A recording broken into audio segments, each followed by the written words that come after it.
hot button.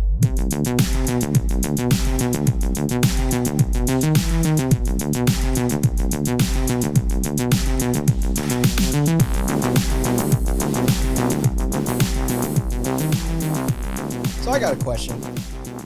When was the last time any of you went on a new website? Do people still do that? Discover new websites? Went on K-Bin? I don't know if that is. That's the Well, Reddit because replacement. Reddit died. Right. Yeah, that whole funny story. whole thing. I can't remember how I found my way onto it, but actually I think it was when we were looking up guides for Zelda.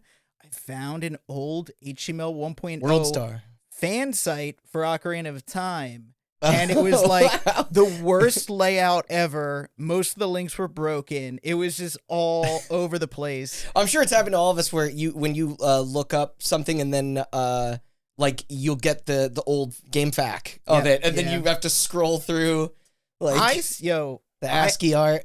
I actually still prefer old game fact text. Yeah, I mean it's better than walkthrough videos where they that are. Yeah. We were setting up for this episode last night, and I had to look up how to turn the voice playback on in Something Audition. A question that could be answered with A question that can be answered in one sentence. Yeah. It's just like go to edit preferences sound and then click a box. Slow down. And then it was like, here's a 20-minute video on how to do that. And I'm like, no. Yo, this is your boy Audiophile, and I'm here how to show you with this simple tutorial. Now, I'm going to restate the problem that you already know. You just start very skipping blatantly. through. You got to try to get to the. I will say, though. But first, a word from our sponsor. All right.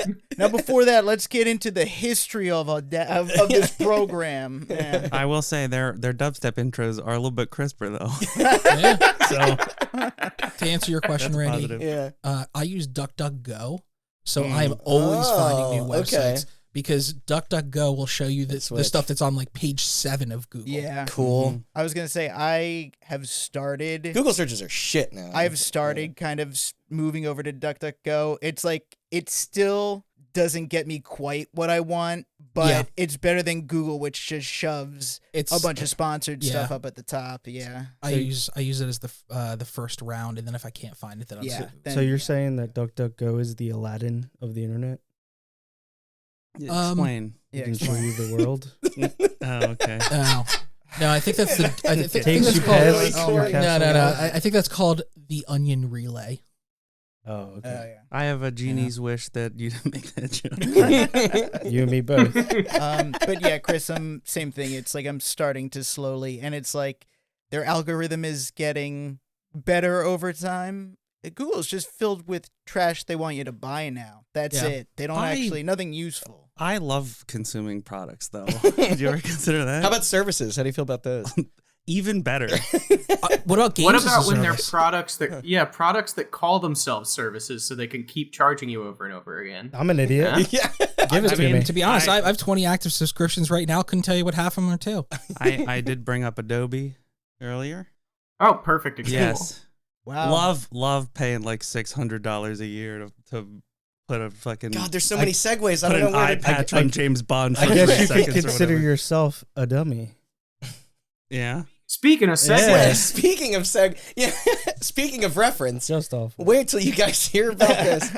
We have finally done it. 100 numbered episodes. And what better way to relish in the strangeness of our beloved creative medium than by recounting my favorite story in gaming, the Gizmondo.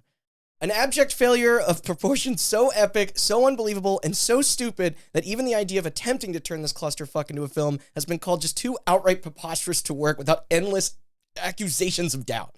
Not for us in podcast land, however. This is what we do, and this is what we've trained for. Because, dear listeners, this topic has it all. Fast cars, guns, drugs, sex, booze, violence, celebrities, movies, and of course, video games. But there's no video games on this podcast. So let's buckle up together, bust out the corkboard and red yarn, and try our absolute damnedest to explain the time when a dangerous European mafia was connected to the worst-selling piece of shit handheld console to ever see release in direct competition with the likes of Sony and Nintendo. The N-Gauge? That will come up. Andrew, you stole my joke.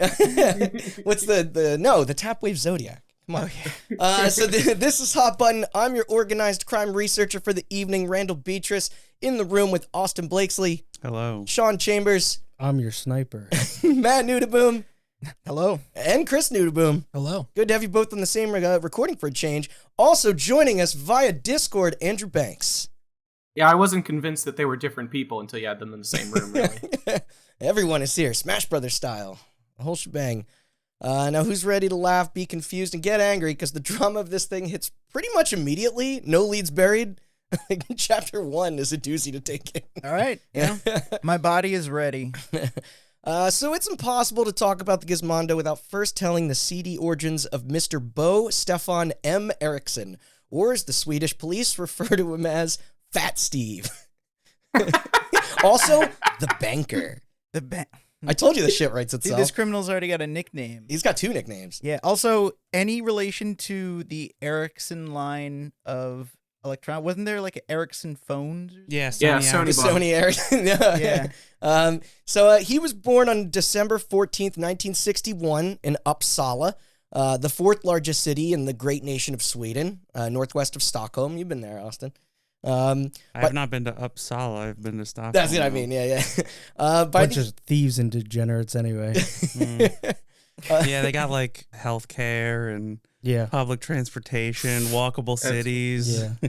A You wretched hive of scum and villainy. Yeah. Yeah. All the Socialist shit. doors are automatic. It's a nightmare. It's like Star Trek over there. Pretty much, yeah. It's like Star Trek with better food. By the age of 20, his career as a scumbag had already begun. His day job may have been as a technician at a local auto body shop since the late 70s, but in those off hours, he would steal. Chief Detective Inspector for the nearby precinct, Kjell Soderberg, suspected a young Eriksson following the reports of missing car parts when noticing the holes drilled through store walls.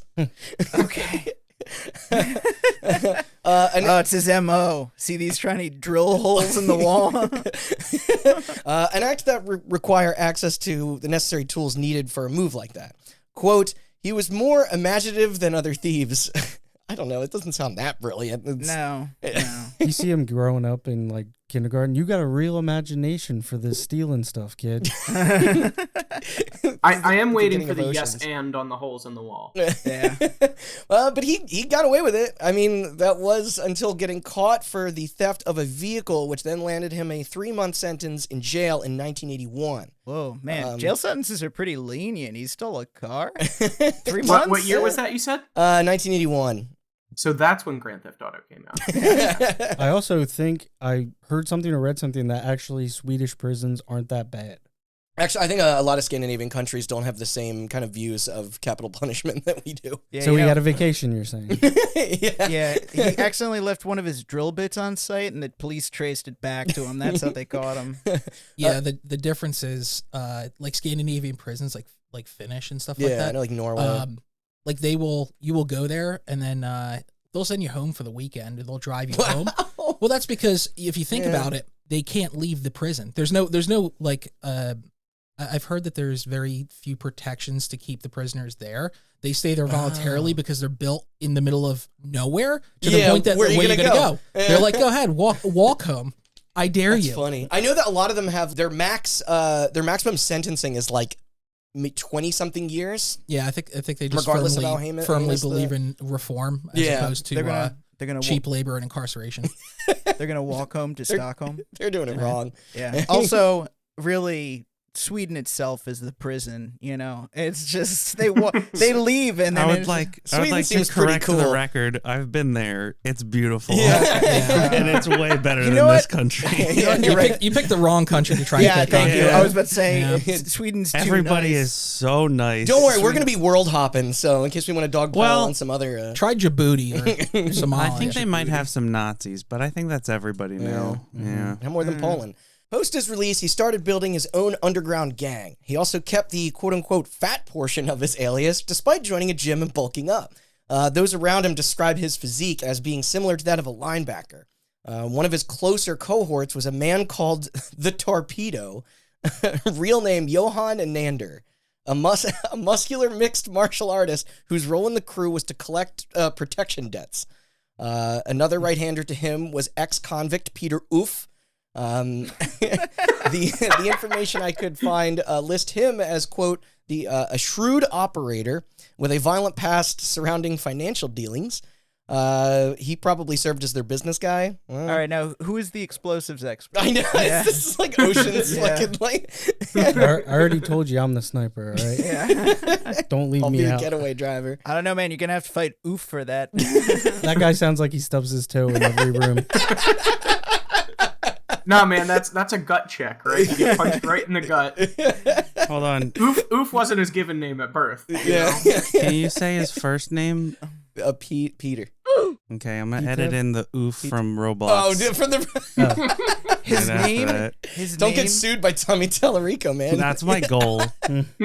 His name is Lee Dickoof Peter. Dickoof. Yep. Yeah, you guys literally couldn't buy better marketing. Yeah, I told you Okay, this. sued you, so. I feel bad for making fun of like these guys' names, but they're criminals. Oh, these people right? are shitheads, Yeah, don't worry so, about it. okay. I mean, yeah. you still are making fun of the Swedish language, No, kind no. of. But, I'm making fun of these guys in particular. okay. There okay. were a few others that walked in their circle as well. And by the way, this was fairly uncommon in their country. They didn't exactly have much competition in that space, and there wasn't much going on in terms of criminal networks. Moving on, the history is a little dicey here, but though it looks like his second arrest would come just 7 years later in 88. The stay was for far longer this time, 3.5 years. This for possession of 10 small bags of coke and an unregistered shotgun. Sounds like a good time. It's a Saturday night. Yeah. I ever heard one. So wait, how much prison time? Did he have for that? 3.5 years. I better not get pulled Although- over too soon. Although the prison, feeling overly generous, made the decision to give him his freedom early after he had served 24 months. So it was Yeah. back to the dirty work yet again. They felt bad and they gave him back his shotgun. Yeah, They kept the coke. they Though. kept They it. kept the coke. Soon he returned to the streets to do what he knew how to do. Reign supreme as the head of a group. Uppsala Mafian, translation is the Uppsala Mob. A very original, Stefan. Mm-hmm. With their new branding also came the escalation of their crimes and therefore their dangerous reputation. Police linked the Erickson family to the high-profile trafficking of narcotics, armed robberies, extortion, counterfeiting, bank fraud, and the distribution of illegal weapons to syndicates in both Eastern and Western Europe. He really kicked it into gear. Oh yeah. Yeah, I'm sure you're getting to it, but this sounds like, you said that they couldn't even make a movie out of it. It sounded like Scorsese wrote this. I but did. go on. Everything I read regarding their aesthetic oozed of Scorsese cinema. Yeah. By 1990, their presence was felt and his face notorious. He was proud to be seen as a wealthy playboy type to the bar and cafe frequenting citizens of Sweden. He lavished in being viewed as scary. It equaled respect to him. Him and his cronies would wear Brook Brothers suits with pistols concealed in their black leather coats. He had connections to foreign financiers and the fucking Hells Angels. Attending with them the wedding of Serbmile and Sivo, a leading figure in the Mafia game. I wonder what was like. Magical night, I bet. Yeah. Mhm. A Mafia wedding? Lots of coke and shotguns. Two heavy set dudes with like huge like gray in their beards. Yeah. They're with me. Yeah, the Hells Angels are there. It's a good Listen, of time. all the mob fiction I've consumed, I know that everything always goes well at weddings. So Of course. Come to me. Never mind. Yeah. I thought about making that joke. But anyways, as I hinted at the intro, he loved performance supercars, often cruising around in his Mercedes SL with the custom license plate Geo, with GEO, which for clarification apparently is pronounced Yeo in Swedish, and it is taken from the Cuban slang word for cocaine. Oh, you're telling me it wasn't Wow. Big Oh, D? yayo? Yeah, Okay. yeah. Like That's- Tony? all right. Like, yeah. Tony Yeo. Mhm. All right, Randy, stop talking about these criminals. Tell us about the people who actually started this company. Well, Okay. yeah, right. And before you go thinking that was like clever, cool, he got it from Scarface. That's where the Yeah, I mean, yeah. I feel like, okay, of course, just- Tony A. mafia and criminals in real life, it's Life imitates art, or art imitates life. I feel like so many of them just mimic mafia movies Yeah. because they just think that's cool, and then it's I don't know, it's so goofy. Yeah, it's a vibe. Idolization too. What's up? Yeah, The that's definitely true. idolization. Yes, The good mobsters get studied and turned into movies, and then the bad mobsters steal from those movies. Yeah, no, and exactly. then you're a recording artist and you name yourself Machine Gun Kelly. Austin, I'll raise you that there are even better mobsters above the good mobsters that get the movies made of them, because the ones who get the movies made of them talk to the cops eventually, or somebody Yeah. close Oh, to that's a them good did. point. You know? Yeah. So the ones that got away with it and nobody knows what they did, those Yeah. ones were the better mobsters. I was gonna say the best mobster nobody knows about because he doesn't get caught. It's like being Then an what's IT the- person. Then what's the point? What's up? It's like being an IT person. If you're really good at your job, nobody knows If you about do it. things right, people Yeah. won't think you've done anything at Yeah, all. Yeah. there you go. But that wasn't the only form of transportation he enjoyed showing off. Investigators were shocked when in 1993, a quote tanned and confident Erickson was spotted motoring down the Frierson River on his private yacht, a big ass Model C that he named Snow White, which possibly another crack metaphor. Absolutely a cocaine. Yeah, dude, No, come he's on. just a huge Disney fan, dude. I thought you were gonna say he was driving his plane down the highway. Wouldn't surprise me. Waving out the side. Yeah. He called all his right hand men the seven dwarves. Dopey and Mopey and The torpedo. Grumpy, Sleepy. And don't worry, we'll get to the video game soon enough. But Soderbergh instantly recognized this deliberate call for attention. He was mocking them, basically. This is like the investigator. But this, of course, just raised the question even more of where this money was coming from, and thus, like, prioritizing the investigation into himself like an idiot. Like, he just shined the spotlight on it. You're supposed to lay low for a reason when committing felonies. This is Miami Vice. His expensive lifestyle continued, however, with the majority of funds being raked in from his heavy legal front. I'm doing air quotes. A loan office under the brand, oh Christ, Canonicaso, or in English, Canon Debt Collectors. Okay. They sure are hiding it. So they're, and I apologize for these the Swedish my pronunciation here, but so their reps would hold meetings, quotes again, That's crazy. with investors out in fancy Stockholm hotels. It is crazy that the mafia would get involved in debt collecting. It's such an honorable business. Otherwise, I thought that him filling that entire firm with Orbeez is what gave him away.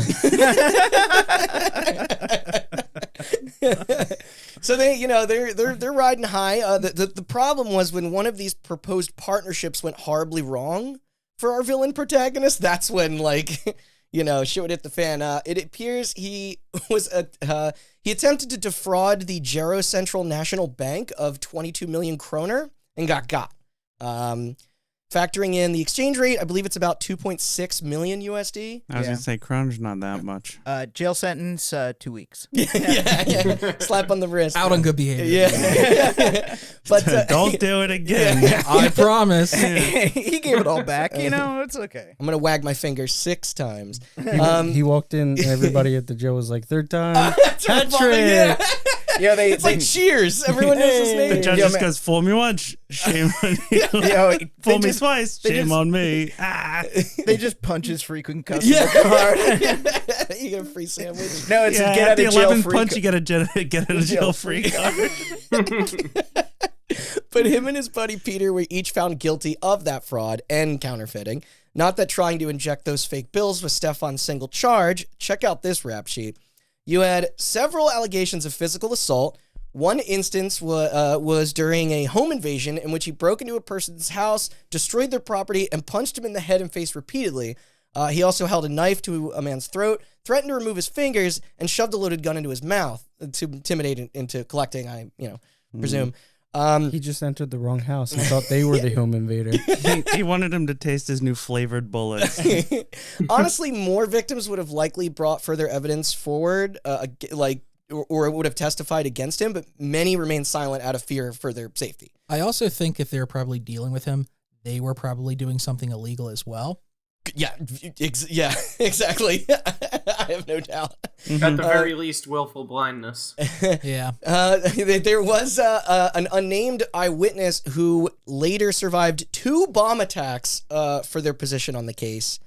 Is that the Whoever they were, is that the method in Sweden? So like in America, you just walk down the street, get shot. In London, you walk down the street, get stabbed. Give me the money, bro. Yeah. In Sweden, you open up the mailbox, it's a pipe bomb. Like, No, I like to imagine they drop it from above with like a drone. I know this is the 80s and there's no drones. So there's just like a really tall tree some guy's waiting in. Yeah. And he's got to time it. It's like the egg drop. They get one of those little parachutes. Yeah. There you go. Put toothpicks around it so it doesn't go off until.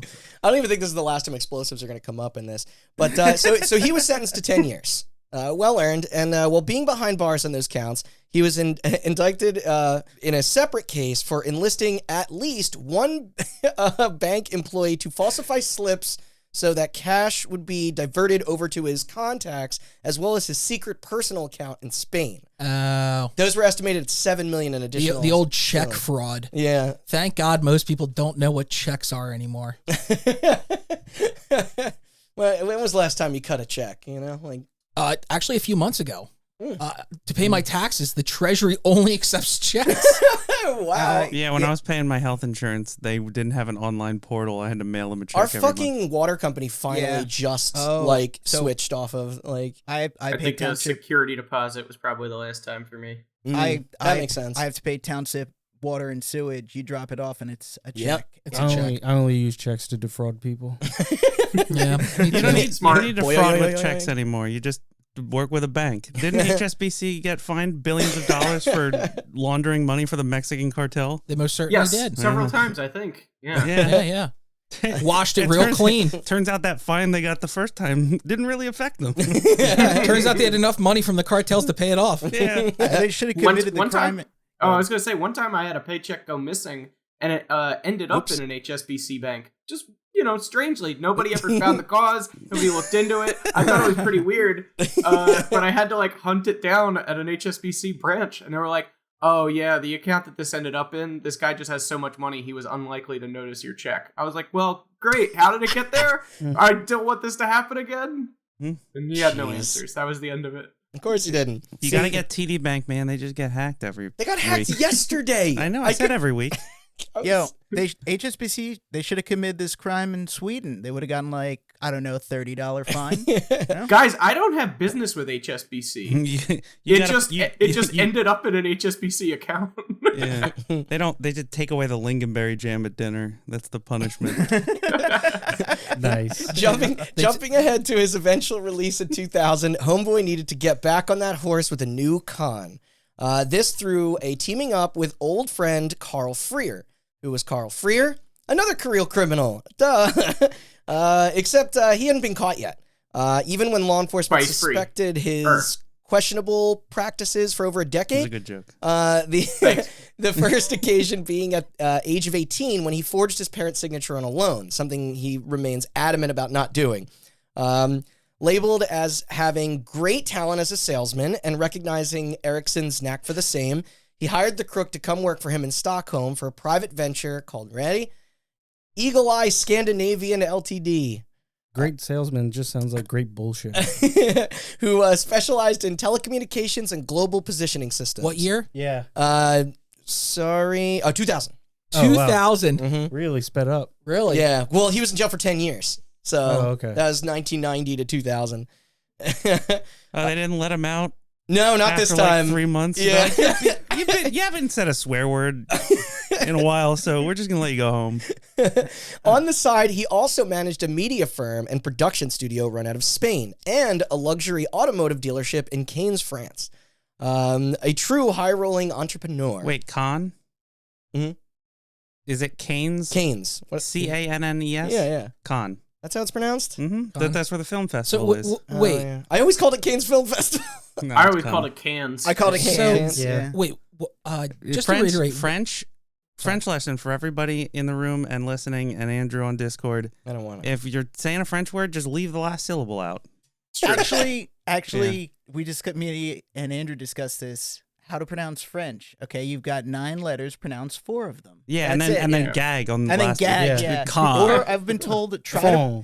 to pronounce Latin, but never close your mouth. That's how it's done. Mhm. Wow. So wait, he got a that, job France. at a We're really- telecommunication company in 2000. Yeah. When did the telecom crash happen? Right before that.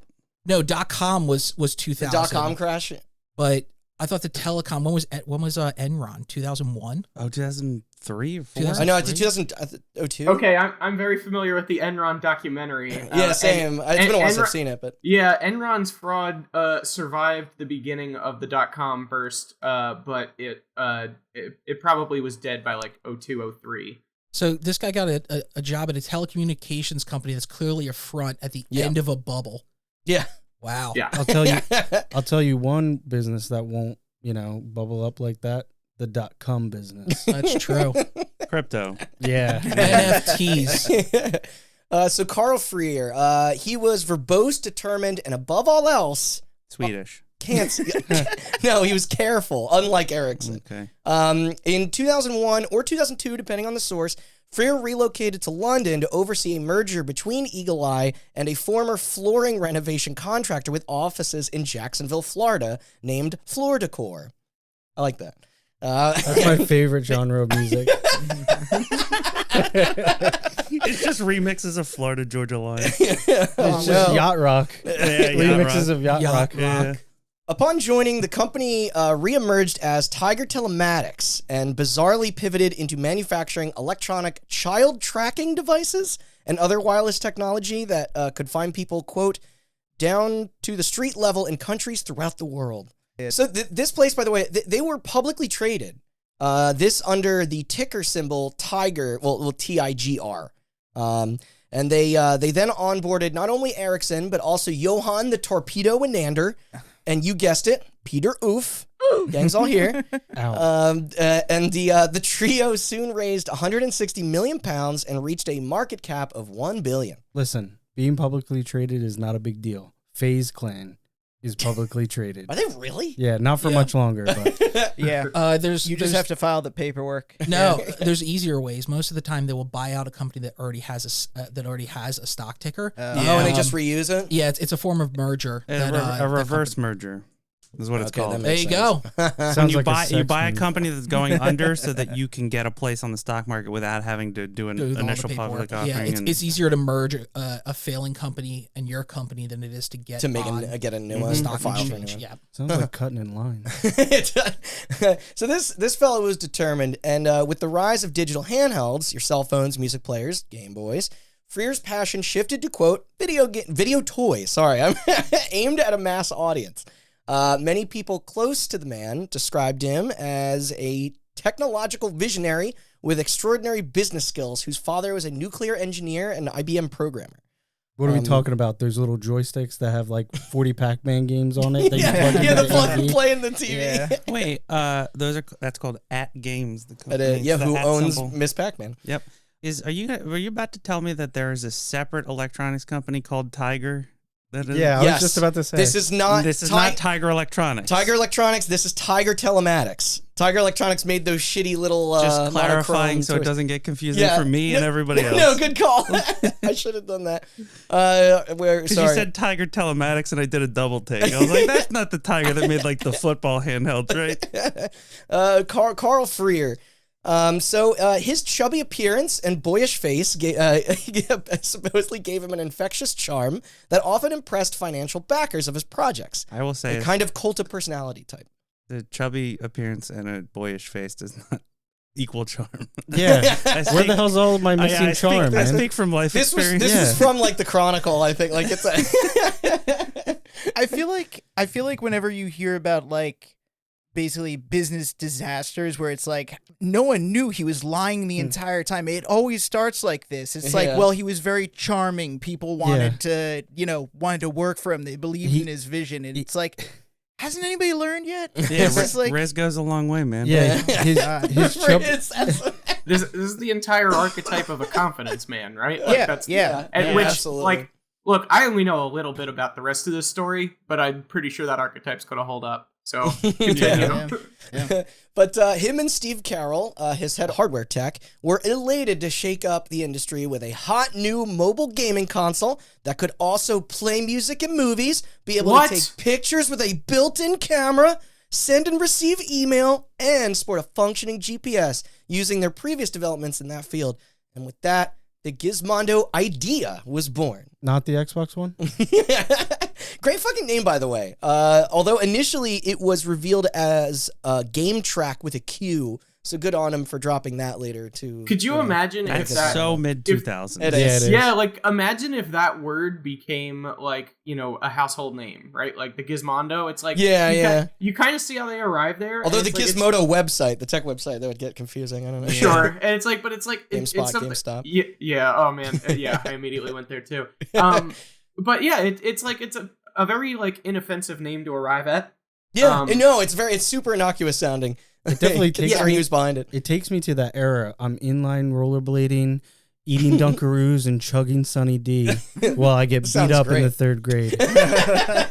No, man, give me my Gizmondo back. Yeah. Oh, dude, if you replace Ecto Cooler with Sunny D with Ecto Cooler, that's me.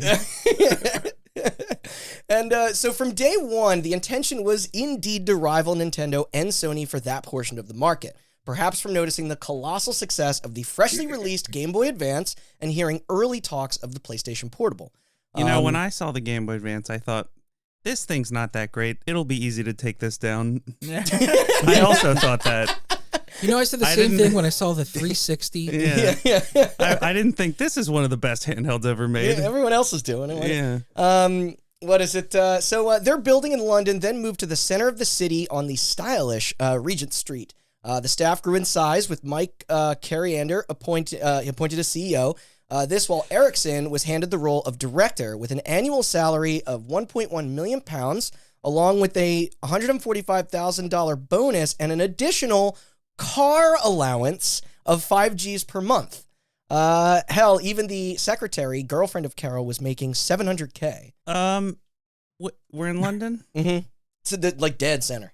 Okay. Yeah. You're jumping around the world a lot. Yeah. It's hard to keep up. He first got paid in euros, then dollars. Yeah, we're talking, Isn't it pound sterling? about Sweden. They still have the office in Florida. And then we're going to Florida, and now we're the 3 worst places on the planet. Sweden's fine. London and Florida, London seems cool. Why don't while we're making a stop here in London, can we insult the British just to even it out right now? I'm a big fan of colonialism, so you guys take this one. Lizzie's in a box. This is the nation. Yeah, suck it, Queen Elizabeth. This is the nation that has the 2 pieces of toast with a bread in the middle. Yeah. Oh, yeah. So, What? Toasties? Yeah. Yeah. Or what's it called? Oh God. It's like a toast sandwich. Yeah. It's a toast sandwich. Yeah. Yeah. Oh, That's they're going ridiculous. Toasties. It is. It's deranged. I've never British heard of cuisine that before. I admire it. The audacity. They try things that everyone else thinks that's dumb, and then they fall in love with it. I learned about a thing.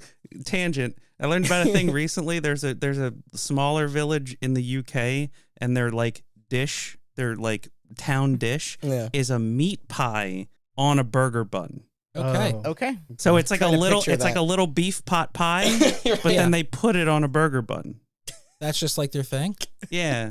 I mean, And it's not like they make the beef pot pie. They just get microwavable beef pot pies and then put them on a burger bun. Yeah, wait. This country rules. The, dude. the hold on. line of thinking of I'm sorry. a palate of it. This is giving me 10-year-old. flashbacks to Midsummer, Look at so let's just move past because you said tiny village, Yeah. really weird people. So the No, that was Sweden. No, right? Yeah, I know it's all connected. The Gizmondo. Product. So the product itself officially came to light in October of 2003 on their company website. This in response to their biggest competitor at the time in terms of its proposed feature set, prior topic, the Nokia N-Gage, as Andrew brought up earlier, which launched within weeks of this announcement. I'm sure they weren't aware that would bomb too, but the pitch here listed it as a, quote, lifestyle product for children between the ages of 7 to 15. Oh, sorry. It's called a Wiggin Slappy. That's a good one. What'd you call me? All right, so yeah, we got lifestyle product for children between the ages of 7 to 15. Preteens love GPS and email, dude. They're all about it. When I was 13, Yeah. pretty impressive stuff. Yeah. All right, let me ask you guys this. Did you guys have any fans in your school? Like, all right, there are Nintendo fanboys. Sure, we all know those. Yeah. Did you have any, like, diehard, even PSP fans in your school? And Yeah, you're talking to one. Well, hold on. And then I'm going Nintendo to can ask... suck my nuts. and then I'm going to ask that question again, but for the N-Gage, and if you ever ran into anybody who even Don't look at what do you want somebody looking at me for? There's an N-Gage fanboy hosting this podcast. I was not I owned an N-Gage. That does not make me a fan of it. Makes you more of a fan than most people. I guess that's true. Yeah. I bought it definitely secondhand. I Anything definitely that- knew okay. one. It had one Red guy in Faction school. on Yeah, I was going to played say, Tony Hawk. anything that has Tony Hawk and Red Yeah. Faction, you're a fanboy. That's absolutely true. Yeah. You can play Tony Hawk on a Game Boy Advance. So there was a Can't play Red Faction on it. Yeah, that's true. But there was, I know one person from my school who was like an N-Gage fanboy. And he's in prison now. He could be. He became a millionaire. Honestly, like the type of person he was, he could be. Who knows? That's how you know when someone's a delinquent. Yeah. but yeah, it's like I think the GBA was like what, like maybe like the 5th most successful video game platform of all time. Let me look. Yeah. It's up there, yeah. You'd be hard pressed to find a Gizmondo fan if that's what you're thinking. I almost bought one. But yeah, that's what I mean though. Is like that's how dominated that market was by the GBA at the time. Oh right? yeah, Like, no, absolutely. Yeah. And like so that at least in the United States, the PSP came out in 2005, and then I think the DS was 2004. Yeah. 2004, DS, 05 was PSP, yeah.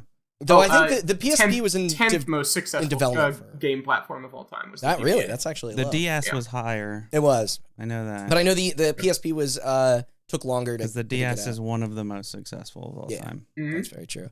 Yeah, DS is second. I think the probably the GPS thing, like that was more for the parents, because that was their whole initial pitch in this. No, there was a... Oh well, we'll get to I thought you were going to get to Don't that, worry. but there was a whole online service that had to do with the GPS. That's why I almost bought one. They promoted. Yeah, It was a neat idea that did not work. But and by the way, that tech it was offered by Quinitech, Qinetiq, Quinitech. Quinitech. That sounds Quinitech, yeah. Stupid fucking name. That's too many. They're a provider of equipment for the Two UK. is too many clues. Wait a I minute. agree. It is. They're a provider of equipment for the UK Ministry of Defense. Cool. Classic. That's some James Bond shit right there. There you go. Flashback to the last episode. But anyway, you could fit it in your pocket. Oh, like Q. Yeah, exactly. I get it. That's where the Q came from. I get it. Mhm. You can fit this in your pocket. You can listen to MP3s and view MPEG-4s, SMS texting support. It had a Bluetooth-enabled multiplayer. They were going to sell accessories with it, like flashcards and stereo headphones. A printer. Yeah,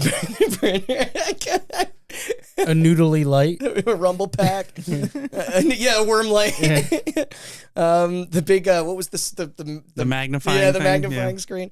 The construction of the device was under Plextech, who took an equity stake in Tiger through a contract that granted a percentage in sales Other revenue Tiger. in return. Yeah, different Tiger. Yes. Yeah, I don't think he's going to reference Tiger Electronics. This No. is Tiger Telematics. Yeah, and I don't think Tony the Tiger's touching this one. Company president Ian Murphy expressed his excitement of the collaboration per press release. So they were formed in 1989 with experience in radio, DSP, hardware, software, data storage, wireless networks, etc. By 2003, they employed over 100 core members. Their group also had a background in vocal recognition with systems that operated on GSM tracking in commercial vehicles. The rest of the page on the that was on their site is mostly, it was on their site. Obviously, it was long gone. It was normal bullshit, your typical gloating and false promises. To summarize, it was to target the hip teenage demo and give adults, quote, peace of mind for their What kids. year is this? 2003. I'm hip teenage demo at this point. Yeah. Yeah, they we wanted, all were. Yeah. My parents wanted a peace of mind. Yeah. they wanted Tell to me more. slide right in between the Nintendo fans and the Sega fans. They just wanted to cut out the middle Mm-hmm. and pull it aside to them. Yeah, like in between the losers and the crazies. Yeah. They got the a- Venn diagram. They got a little bit of both. So early reportings on this reveal were relatively quiet, though a few gaming and tech outlets either issuing a small write-up on the news or just omitting the cover story altogether. Hell, most of them probably didn't even catch it. I mean, I didn't. I think and I was reading gaming magazines. The and Gizmondo? stuff. Yeah, like the very very first announcement. It was in EGM. Yeah. At one point, that's when I heard about What it. year was this? So we're still in 03, but by December, a proof of concept was then presented at the, this is 2004 CES in Las Vegas. That January. This is January of 04. I was gonna say, did a guy come out on stage, rip his shirt off, and then just have Gizmondo idea? No, you're thinking of the N-Gage reveal. That's actually a lot of reveals. The Except N-Gage reveal was when they were like, it was like a girl came out and it said like $2.99 on her boobs, and what a time. So we're at the Consumer Electronics Expo. Except again, it failed to earn its rounds in the cycle of coverage during the event, which is why they needed to hit harder at the German CeBIT Expo that upcoming March. A hurdle that didn't entirely clear. 1 month later in April, however, was when both the handheld and the company were renamed Gizmondo, updating its trademarks. I remember before that it was Game Track. Game Track, that's right. That summer, they would make their first foray into E3 territory with a tiny booth and a behind-closed-doors test of their prototype to select industry folk to somewhat positive results. Not the worst start, really. What's E3? Yeah. This is E3 of 04. Yeah, what is it? No, He's I asking. said what's E3, but that's okay. Yeah, if you could join me. Rest in peace. If you could join me in our phone booth right over here, we'd love to show you what we're cooking up. Yeah, do you want to be activated? Hold on, sorry. Just to clear, it's every extended extra is what E3 stands for. It's a game. I thought it was electronics entertainment. No, every extended extra is a game. And then they called it E3. And then they made a sequel called Every Extended Extra Extreme, which was called E4. I vaguely remember this, Mm-hmm. and it's jarring. You're making all this up. Google it. This sounds vaguely familiar. So as the year went on, deals for its catalog of future games would be signed, dev kits were sent, and the juicy deets on its full spec shown. Y'all want to hear what we've got? Yeah. Yes. Hit us. Okay, so the display was a 2.8-inch square TFT screen. Whoa! With a resolution of 320 by 240p. Wow! Pretty standard. Pretty standard for the era. PlayStation. Yeah. And it's way higher than the N-Gage, I'll admit. Yeah. He's telling the truth. Every Extend was the original, made by Q Entertainment. Yep. Coincidence? Q Entertainment, the people that made, isn't that the people that became Enhance? Is it? The people, the Luminous people. And Rez and Tetris I think they were called Q Entertainment when they made Luminous. I think right, it's the same people. quiz. You should know this. Oh shit. Pop quiz. Do you guys know what the resolution is of the GBA? What a 320 by 2 something by 1 something. Am I right? Am I close? 240 by 160. Yeah. Okay. This is higher than that. The way God intended. And 340 by 320 by 240. That is what the PS1 and N64 would output, if memory serves. Yes, that is correct. Yep. Yeah, then they're doing all right. Its CPU was a Samsung ARM9 processor running at 400 millihertz, while the GPU is an NVIDIA GeForce 3D 4500. Whoa! Yeah. Sorry, millihertz? Millihertz. Yeah.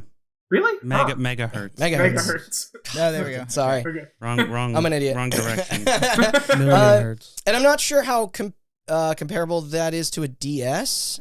Probably much shittier. We're going to be. I know it ain't no PSP though. We're probably going to be in different processor architectures, which could make it very hard. No, the PSP was ARM. It says 1 million polygons per second. Wait, so how many megahertz? Whatever that means. 400. The human eye can't even see that many polygons. That's the CPU or the GPU? That's the CPU.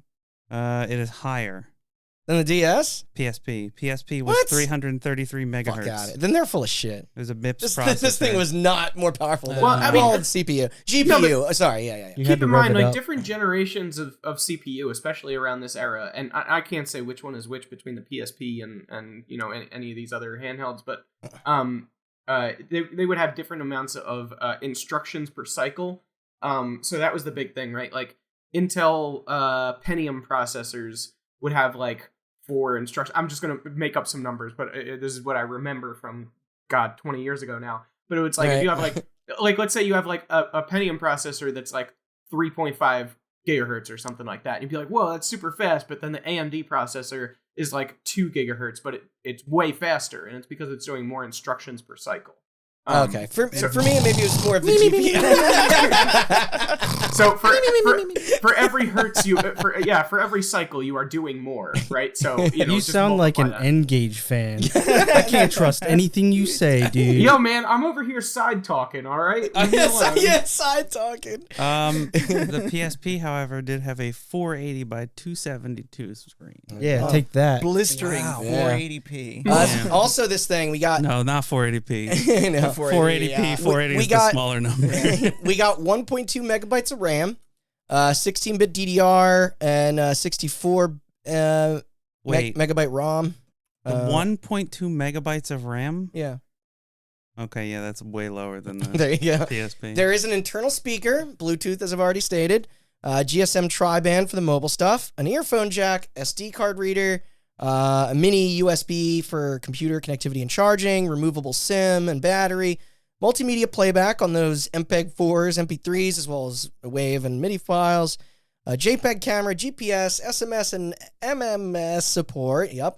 GPRS for internet and radio, a WAP 2.0 web browser, and last but not least, a polyphonic ringtone. Hey guys, this is getting Or polyphonic ringtones and a flight mode. This is getting a little out of the scope of reality. You think if we could just swap out Bluetooth with an actual blue painted tooth duct taped to the thing, we got to start cutting some things off. That was some alphabet soup of of acronyms, huh? Did it have I don't speak dork. I don't speak. Wait, damn it. Did it have LAN capabilities? What about WAN? Well, this you'll know. Can I connect through WPS? Everything's running on Windows CE. Oh. Yikes. Collector's edition. Not even Vista. I understood a bunch of that. He said WAP. It all adds up to Cardi a B real made a song POS. about I didn't Yeah. know what I was reading. Thank you for And also, listening to my joke. As for the actual construction of it, did somebody want to do a quick Google? I want to include a picture for our listeners, but I also want you all to have I got it. like a visual guide. If unless Like I what don't didn't know what it it looks looks like. like? Yeah, just look up the Gizmondo image. I want everybody to. Oh be yeah, staring at this. I just You've seen it before, I just hovered Okay. over the buy it now button for $400. Andrew. I assume you also know like. I have seen it, but to be honest, I need to have a side by side with the Zodiac, so I know. Yeah. Okay. So to describe it to Wait, Chris, you actually found one for sale? $415.55. I think it's for parts, with, isn't it? No, Okay. $38 in shipping coming from London. Ooh, New battery, home base. memory card, and SIM plus all games. So Sold by a guy named Oof. he's got to pay restitution. Yeah, his username is the Torpedo. Yeah, and But, and the one I'm looking at the buttons now. That's one of the most distinctive features, and that was Yes. that was the thing I wanted to be sure I differentiated So, between that and the ergonomically, Zodiac. Yeah. It's rather bean shaped with the two shoulder triggers like protruding out like antennas. It's distinct, but there's 4 face buttons on the right near the speaker. The symbols on them being the play, stop, fast forward, and rewind icons rather than the letters and shapes we're accustomed to. The menu keys were at the top above the screen. A mushy circled D-pad on the left. I don't know. My personal take, it ain't super attractive, but it's not the ugliest. Carts go in underneath. I don't know. I've read that the rubbery plastic coating does feel cheap and it gets gunked up. I was going to fast. say, my first impression of it is that it looks cheap and plasticky. Like a proof of concept. It looks maybe? cheap and plasticky. It's like when... Well, they're targeting kids, so maybe they want to make it like fun. I don't know. It looks like when Tiger Electronics or one of those toy companies tries to make like a handheld for babies. Yeah. You know what I mean? Yeah. Like my niece has one of them. Was the D-pad just all directions of like the middle finger? I don't know. It's like when you see like a handheld console, like the Vita or the PSP. How dare there's you? no. There's like a sleek. Vita That was the first one he thought of. is a marvel of modern engineering. You didn't let me finish my That was sentence. ahead of its time. I was gonna say when you see it, there's a sleekness to it. Oh. Yeah, it's yeah. attractive. This does not. This is the opposite of This sleek. looks like something you'd buy at a mall kiosk, sort of. Funny you mentioned that. Oh no. So that's gonna come back. That's gonna come back. Millions of mall kiosks. Kiosks. I remember It's an thinking untapped back in the market. day when Put a like, you pin know, in that. when the PSP was like announced and it's like, yeah, we're gonna focus on multimedia playback. You'll be able to load up your songs and movies Yeah. on these UMDs that no one's ever gonna buy. And mostly you'll just pirate. But like, the buttons on the shoulder buttons, and also like kind of like the toy-like quality that some of you guys were talking about reminds me of this. So click this link and take a look at this Nickelodeon alarm clock that I had in the 90s. Oh, I yeah. already know what you're With the talking about. cards? Yeah, you know, it's the one that had the Yeah, little so- green electronic thing up the Yeah, I'll say that for the most part, I do think I love that thing. I used to yeah, have like I do think like I remember at the time when I first saw that thing like in magazines like or whatever, fart sounds on it. and I was looking at like play, stop, rewind, fast forward. I was like, you know what? That's pretty forward thinking for that. That's probably a good way to like relabel those buttons and have your own identity.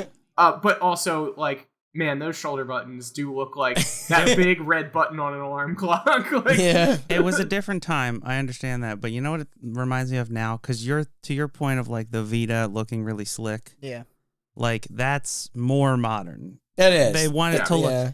It was a Industrial video game console, specifically handheld. We're in the Frutiger Arrow period Trans- of aesthetics, Matt. So it's Okay. much more rounded edges. Yeah, it was but bean also shaped. video game handheld aesthetics transferred from toy to electronics device around the time that Apple started doing their shit. So like it's a very Johnny Ive design philosophy change. But like it reminds me now, the Gizmondo looks like if like when people mod like an N64 and 3D print a shell to Right, put it in and yes. turn it into a handheld, it looks like that. That's actually, true. I was just thinking, I looked at that. It's like, I feel like I could 3D print that shell and put it together if you myself. go on Alibaba and look up portable PS2, I'm sure you'll find something that looks very similar to the Yeah. Gizmondo. I'll But, also say that looking at this D-pad, it looks like it. Oh, could, it's the worst. It looks That like thing is- it could be the worst D-pad I've ever used this side of the CDI. And the only reason I've used that one is because you were like graceful enough to show I made me you. that this is the Don't bottom. give him any grace. No, this is how low video game controllers can possibly go, is the CDI. And now that I know That's that, true. I know that this is at least above that. But Yeah. Hey, Yeah. man, and say what you want about UMD, but Can't wait for that episode. I have every printed version of Hackers visible or available. The only UMD I kept was the Hackers on UMD. That was a smart decision. Yeah. It's gonna be worth Stand something by it. one day. Yeah. Who knows? You never know, like if every other video format dies out and you really got to watch Hackers. Yeah, I'm covered. PSP, you're I'm covered, Yeah. yeah. Wait, how am I gonna know who Zero Cool is? He's Crash Override. oh wait, But, did we paint spoiler. a picture of this D-pad for the audience? So here's my best take at it, right? Mashed Is- potatoes. No, it's like it's the if anybody's ever used it in television, like the original one, not Tommy Tallarico's. If you have ever used it in television, there's like a circle pad thing, and it's like it's that circle pad, but there's little bumps kind of where up, down, left, and right would be. I Somebody don't know was what like, their thinking was on they, that. they looks were like a drunkenly trying to avoid patent infringement on Nintendo's D-pad, is what they were trying to do. I'm sure that's exactly. It looks yeah. like the top-down view of a merry-go-round. Oh yeah, that is wow. Oh my god, that is such a So great teardrop descriptor, shaped? yeah. It kind of reminds me of the right side of a Steam controller, except like it was left out in the sun too long. Yes. melted. Started And bubbling. Yeah. Like there's little and like it, like, rivets warped? and bumps. Yeah. Yeah, it's like warped, but it kind of looks like that. Yeah. Yep. Yeah, like Yep. it got wet and you left it out to dry. I, and Yep. I the guarantee you plastic got too. warped. That thing. You think it was an 8-gate or a 4 gate? Oh man, who knows? Definitely. Oh, it's not. four. It's not analog, so it doesn't have a gate. It's a digital. Oh. Digital. I thought we were talking about StarCraft strategies. Well, no, yeah, You all seem yeah. pretty. You all seem pretty tempted by this. That's I That's what it was. sounds I like. told you. I tried to ask for Gizmondo, yeah. and my parents were like, "You can only get." The I don't know what that PSP is. You're or grounded. the Gizmondo. Yeah, I they were will- like, listen, Then they you're got already me- getting beaten up. We don't need you to be That's getting fucked up. beaten up Beat twice up as much. more. I'm just kidding. They brought me Randy's- to a psychologist and had me tested. someday you will irresponsibly buy this thing, and I will try it, and I will be I like, absolutely will. Thank you for jumping on this grenade. Don't worry. I'm glad Yeah. that I didn't do it. Is what's going to happen. Yeah. Yeah. Do me a favor, hey Matt, can you read me off your credit card number? Real quick? don't worry about the $500 charge. It's coming from London. It'll be here in 3 weeks. You want to see a magic trick? What's your mother's maiden name and What's your security code? Yeah. So, Now, despite little fanfare from enthusiasts and the media Let's so compare far, expiration dates, everybody. things were still going all right otherwise. It was now 2005. Production was proceeding as planned. This for their slow rollout in Europe that March, the 19th to be precise. And what about the major details? The cost, the different models, the fucking games. So this is where it gets, well, I mean, it's been a weird ride since the beginning, but this is where I thought this was interesting. So leading up to its debut onto shelves, so I'll get to the launch lineup in a sec, but it was stated to be making a premiere in the UK first. The MSRP was £229, pricier than either the PSP or DS, to which the latter was now available in that region. And also, it was only purchasable through certain retailers. There was an official flagship store near their headquarters in London, like a Gizmondo store dedicated. I'm gonna look up pictures of this. Yeah, they're out there. Or you could go online to order one via their own shop, along with Argos, Dixon's, Curry's, and John Lewis. All sellers local to Britain to ship natively. But you could only get your free dime bag from going to the Gizmondo headquarters. See, this is like back in the day. Were there any payment processors online, or is it like when you shopped, it gave you like a routing number to wire money to? Oh, wow. That actually, that is probably so. how. You want to hear a dumb story that, which is actually kind of relevant to this. So like if you were in the US and you wanted to purchase something from the UK, the primary way to do it was wire transfer money. Money order? I know this because for my birthday, I had my mom spend $49 to get me a full year subscription to RuneScape, which people should know is located in the UK. In the UK? They are? I thought you were gonna say Yeah. Maxim magazine or something. Oh no, I wasn't that cool, dude. I was smithing out of my bar. Axe body spray, a Well, full year supply. It's called Lynx in the UK. My first job, they came up and true. said, "Do you have any sales experience?" I said, "Of course, RuneScape, 95K, West Rock. You're hired. You're hired on the spot." No, Here's this tie. But yeah, I wonder if it was you had to They give you a tie. Yeah, that you had to get out there. if you had to wire money or not. I think that's exactly probably how they did Yeah. it. And I should specify that the differences in power chargers and frequency signals for the wireless capabilities, like in terms of like compatibility, the different in the Yeah, different plugs. yeah. And Is that what you're talking about? Oh no, yeah. no. I'm talking about that too, but also like the voltage and like Yeah. and the key, like the frequency, the satellite. Yeah. For those without a provider, a prepaid Vodafone account card was bundled in with the package. So that was fine. But what were you going to actually play on it? Get ready for launch day. We have two titles. Frogger and Solitaire. So each one of these published by Gizmondo themselves, with Okay. one developed internally and the other from Fat Hammer, a studio based in Finland who in the past works included software for cell phones and the Tapwave Zodiac. Coincidentally enough, another device I want to tackle down the road. What is with Scandinavian places and Fat Steve, Fat Hammer? Like, why is it's such an amusing? Yeah, not even with a PH. Yeah. So their contribution was the aptly named Fat Hammer Classics Pack, a collection of 3 puzzle mini games, Super Drop Manic,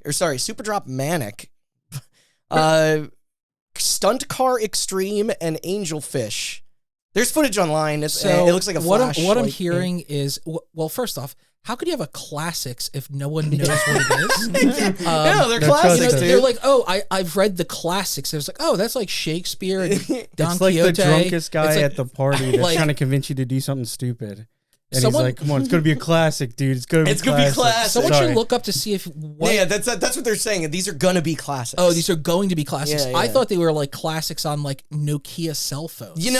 They might be. I really don't know. I didn't recognize them, but I wouldn't be surprised if that was like back when you had to like fully download the app and it just Yeah. charged you $5.99 and then it was done. Yeah. Listen, okay, so the Giant Bomb wiki page for this game is very bare bones.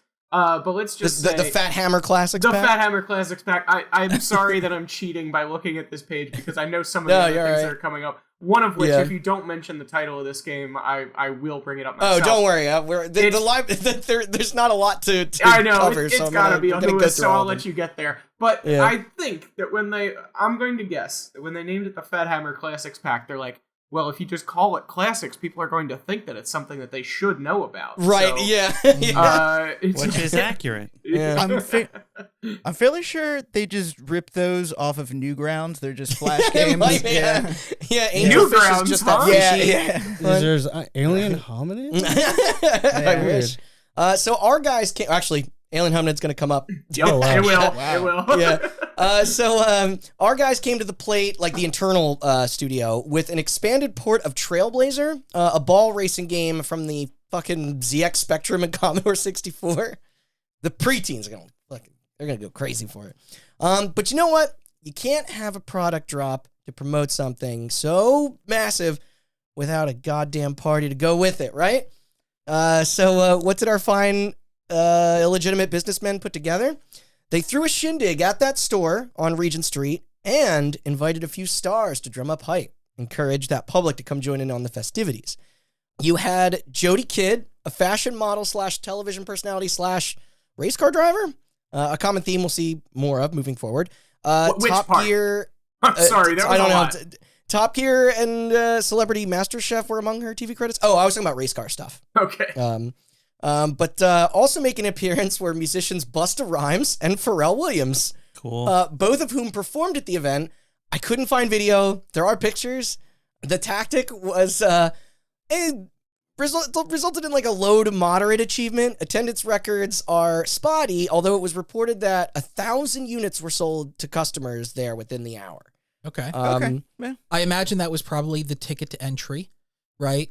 Like Yeah. it's kind of like Like a Yeah, reservation That's card? the goodie bag Yeah, that yeah. you get for going to see the concert. It's Yeah. like if Oh, if you ever okay. go to like You're paying for a it. charity or a gala hosted by anybody with any kind of political influence, you pay for the plate, but really you're just paying for the corruption. Yeah. You're paying for the opportunity to ask them a favor. Yeah. You know, Yeah, so I imagine it's probably it's a similar. Gizmondo fundraiser is essentially what Yeah, you're saying. yeah. So, all right, I'm going to save reviews until every version is released, but the early reception was essentially what you'd think it would be for those initial couple weeks. Now, obviously, these numbers weren't going to cut it. It was time to step up their advertising game, really increase awareness. Lucky Erickson was on the case. He commissioned a pair of commercials to air on nearby networks. They're on YouTube. It has a CGI bumblebee with the tagline, "I can do anything," as a voiceover explains its questionable ability to fly, that whole chestnut. Okay. He wished to spread the good word of Gizmondo through much cooler means, though. Like more indirect kind of like avenues. His solution: to plaster his Ferrari 360 Modena GTC with logos and signs and enter in the prestigious 24 Hours of Le Oh Mans. no. Oh my god. Fun fact about Ferrari. Yeah. If you modify your Ferrari and you do not ask them, it does not bode well for you. Yeah, you get put on a list where you can't buy a Ferrari ever again. Yeah. Like Fun for the rest of your life? For the Fun rest of your fact, life. Justin Bieber. Justin can't- Bieber. can never buy a Ferrari. Dead Mouse What a is on the chump. same Dead list. Mouse Dead also Mouse is on can the same never- list. Wait, what about secondhand? No. No. No. No. If you're Like, secondhand if they- selling and they find out that you sold to someone who is on a ban list, You're on the list. congratulations. Holy shit. Welcome Yes. to the list, Yeah, motherfucker. yeah. and Wow. Ferrari Wait. will come back Isn't- too. Doesn't Lamborghini also do that? Maybe. Because I thought. don't know. No. Oh, because I thought No. Dead Mouse was banned from buying That- both. But a lot of it these wouldn't luxury surprise car me. brands Yeah. do that, though. Yeah, I it's unrelated. So Yeah. you guys, do you guys know the 24 Hours of Le Mans? Le It's Mans? Le Mans, sorry. 24-hour Le Mans is an endurance If there's race. an Yes, S, it's if legendary. There's an S at the end. Don't pronounce Sorry, it. You want me to give the quick spiel on 24 Hours Le Mans? Sure, I know it's they annually host it they've been annually hosting it in France since the 1920s, but that's like Yep. yeah. It is a racing event. It is a 24-hour endurance event. It is primarily used by car companies to show off Oh, like their latest their like- latest and okay. greatest. For the listeners out there, if you've watched Ford That versus checks out. Ferrari, Yeah, I have. it is It's based good. off 24 Hours of Le Mans. There are, over the years, many different individuals who have entered 24 Hours of Le Mans, that all of which failed miserably. Mm. I thought you were gonna say they perished miserably. No, there's a few people that were like running drugs that ended up Oh, entering. okay. But yeah, Entering the 24-hour Le Mans is not easy, obviously. Yeah. And if he did it with his own personal car, I would be surprised if it would be running afterwards. Yeah, he also rolled into the track parking lot in his gray Ferrari Enzo, not red. That'll be for later. So that's 2 Ferraris. Wow. Ferrari into his other Ferrari. But how did he fare? He retired the morning of due to mechanical troubles. Oh, there you So go. that was a swing and a miss, He unfortunately. did worse than Michael Fassbender. Michael Fassbender entered. I mean, the last it could have 24 been, hours. that could have been a byproduct of him, like, Yeah. modding stuff incorrectly. I don't know. No, the Ferrari guys, It's- like, they caught up behind him and Yeah, cut his slashed slash tires. tires. It's a byproduct of like, if you're racing any car for 24 hours, your Yeah. car needs to be equipped to race for 24 hours. You need like, multiple sets of tires. You need to reconfigure a lot of different things that one of our friends who none of the listeners would know, named Conroy, could probably tell you a lot about fuel injection yeah. ratios. Yes, you and need different fuel. You need different material on your tires and different treading. I wonder if he's familiar with No, any of that. no, I no, assume. none of not. Also, to your point from earlier, Chris, the reason Ferrari does not want you to mod their car without their permission is they don't want you to make them look bad, and Ferraris are fickle. Yes. So if you mod them wrong, they will fucking break. There is no very such easily. thing as a daily driver luxury car. Yeah. I put You- this. You cannot. A You supercar. Supercar, yeah. sorry, luxury car, supercar. You cannot have a daily driver supercar because they break down so frequently that, like, if you look in the used markets for supercars, you'll find some with 25,000 miles, and you'll be like, wow, what a great deal. And then it'll be like, hasn't ran in 9 months. I love this guy showed up, probably thought he looked like a baller, and then the car's like, Just look like an idiot. I I don't know what happened. I just put a sticker on it and the thing won't start now. Yeah, the main problem was he actually forgot to take all the cocaine out of the tailpipe. Weighted down. Yeah. So this thing, the Gizmondo, has been out for a couple weeks, and it's not really flying off the shelves. What? So what was the team solution on the inside, like the gaming like division? What would a decent like quick fix be? A price drop, of course. Put SSX on it. Except how were they going to do this? They still needed to subset manufacturing costs. Those combined with, R&D, licensing, and the renting of their properties. Yeah. So this was their plan. So the first batch of units were under a single SKU, and many electronics found success with adding a cheaper alternative option to entice the more frugal crowd. Yes. Can I ask you a question you probably already covered, but I already forgot? Yeah. How much was it? £229. Oh, what's that in? Make Freedom bucks? No, Freedom it's bucks. probably very 250 similar at the maybe time. at a minimum? Yeah, it's Very, true. very, Yeah, very yeah. similar. Okay. Yeah. Which it's very popular for companies to do that, by the way. Yeah, is yeah. that if you ever see like Christmas editions, right, or these special Absolutely. like one-offs, the reason why they do that is because if you lower the base cost of your core product and you are a publicly traded company, you will get eviscerated because it shows that you don't trust your own It doesn't brand. instill confidence. And, Yeah, it doesn't. It's the exact opposite. People run away, which is why more often than not, you could have an item that is permanently price cut, and it's totally fine. But the minute you actually reduce the price from $229 to $200 permanently, people will run away. Yeah, Listen, wait, that's sorry, why MSRPs exist. What's the difference between those two things? I'm sorry. If you discount it, then you're paying for it on the back end. Okay. If you reduce the core cost, you are just cutting it off the front end. So you're saying a sale versus no, or what? It's all in perspective. It's Okay. like if you have a product, I don't want to get too caught up in this, but if you slash your core costs, then people can be like, you don't believe that this could sell at this price, right? But you could just eternally fund a $25 discount on the product forever, and people would be like, Okay. oh, that's you it's are just on you sale. are essentially covering the cost of the discount. Yes. In order Gotcha. to make your product have the value that the initial MSRP says Yeah. it is, Yeah. so that your shareholders Now, think listen- this is worth $300 when really people are paying $220 or whatever. Listen, I have 100,000 S stickers. Can we just stick all these on the boxes, guys? Yeah. Will this work? And so here's the problem at where they are. Like these devices, like these are already built. Like they couldn't go back for a redesign this soon. We haven't left month one. Just to reiterate, but they did hatch a way of circumventing this. That April, a second variant of their handheld joined the family, one with quote smart ads with 2 Ds. Oh. This edition would lower the MSRP to £129. 100 bones off.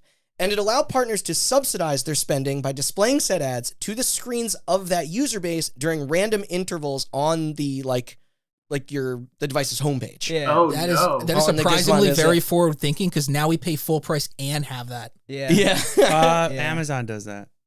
That's how they subsidize the Kindle and lower the price of the Kindle. Yeah. Oh, yeah, If you because they get sell the, those if you dirt get the cheap. base model of the Kindle, it comes with ads built in. When you lock the screen, there's ads. Yep. Mhm.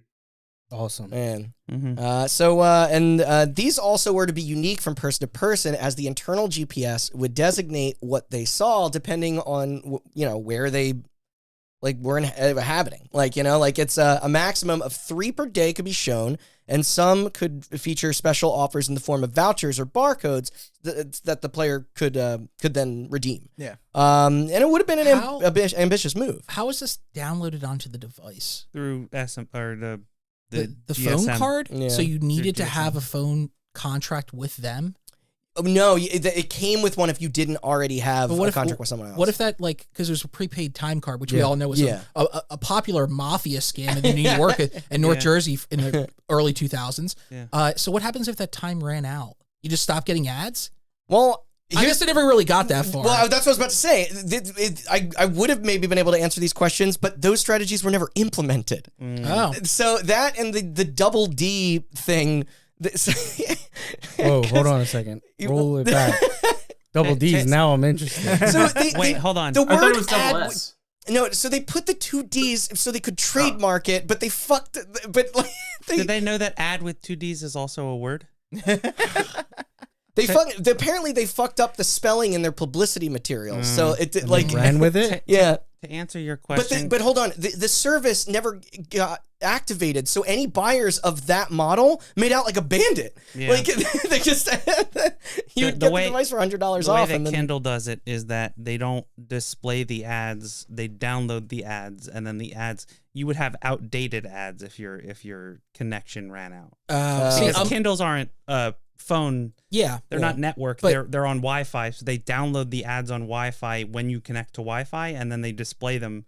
So the worst, you would have outdated ads. But in dude- 2002, there wasn't Wi-Fi. Well, there was, but not good Wi-Fi. No, but I assume you probably had to. The reason they gave you a prepaid card is you probably had to set it up through a network, Yeah. so it would download the ads then, and then I can just imagine walking around in Philadelphia getting ads for Gloucestershire butchery shop. And, you guys are missing the point though. Like literally, like the cheaper if you bought the more expensive Gizmondo because you didn't want the ads. Yeah. The other the users of the Yeah. cheaper one never got them. So- yeah. That's what we call an own. Yeah, So- you get ads for, what was it called? A muddy slapper? What was that? A Wigan slap. Wigan slapper. Wigan slap. Yeah. And that coupon for that free bag of chips. Yeah. Doesn't Crisps. work. Chips. Oh. Cookies or crisps. So I will get one No, free no, on the no. Chips or crisps. Nope. Fries or chips. chips. Yes. Yeah, fries. Yeah. Free UK. bag of chips. Oh, okay. Oh, I was yeah. just checking. Yeah, Mackers. Buy or one, get one whatever. free on the chocolate Mackos? globber I nuts. forget. So by here Bag the of Maltesers. two more pieces of gaming software squeaked onto their lonely catalog. Chairman and Board's Hockey Rage 2005. That's the one I wanted. And this is an odd entry. Housemarque's Gizmondo Motocross Yep, 2005. I knew Housemarque the did a talented Gizmondo creatives behind Stardust, Resogun, and Hot Button's Best of 2021 inductee Returnal. Yep. I I love just this say that thing. if- Personally, It's a motocross game too, right? Did you say that? Yeah. It's a motorbike game made by the Returnal people for the Gizmo. It's so Wait, funny. If you It remove sounds the like- hockey and the 2005 from Hockey Rage 2005, it does look a lot like the Rage logo from id Software. I'll say that. Are you accusing it of stealing from the Gizmondo? I will say that the Gizmondo game predates the id Software game by 6 years. He's just Fucking- spitting the facts. Fucking John Carmack. What a hack. hands in every cookie jar. On a very quick side note, while it's not revolutionary to think about, but did you notice that all of these games are basically Scandinavian favorites? Yeah. Hockey, racing, puzzles, I guess. But they're all they're all Scandinavian centric games. I would say European. European. It's European, very yeah. European. Yeah. All those things are very But, European. Hockey specifically. is very And speaking Scandinavian. of European, a third title was meant to be part of this group, one called chicane that was sponsored by F1 driver Jensen Button, who was even photographed in magazine cutouts shilling the struggling system. However, it was soon canceled when there was a dispute between Tiger Telematics and the company hired to develop. So that's our first cancellation. As spring went on, the finances weren't looking too great for our Mafia friends. But you know what? That was whatever, as another bigger E3 was on the horizon. This is where the splash truly needed to be for us in the West, you know? We love wasting money here. So they had to lay it down, and not to mention the answering of important questions such as the USD price, release date, and additions to that sad library of games. In April of 2005, exactly 1 year from the rebrand, they announced that they would indeed be attending, and in full force. A massive booth with demo stations, interviews, the whole fucking kit and caboodle.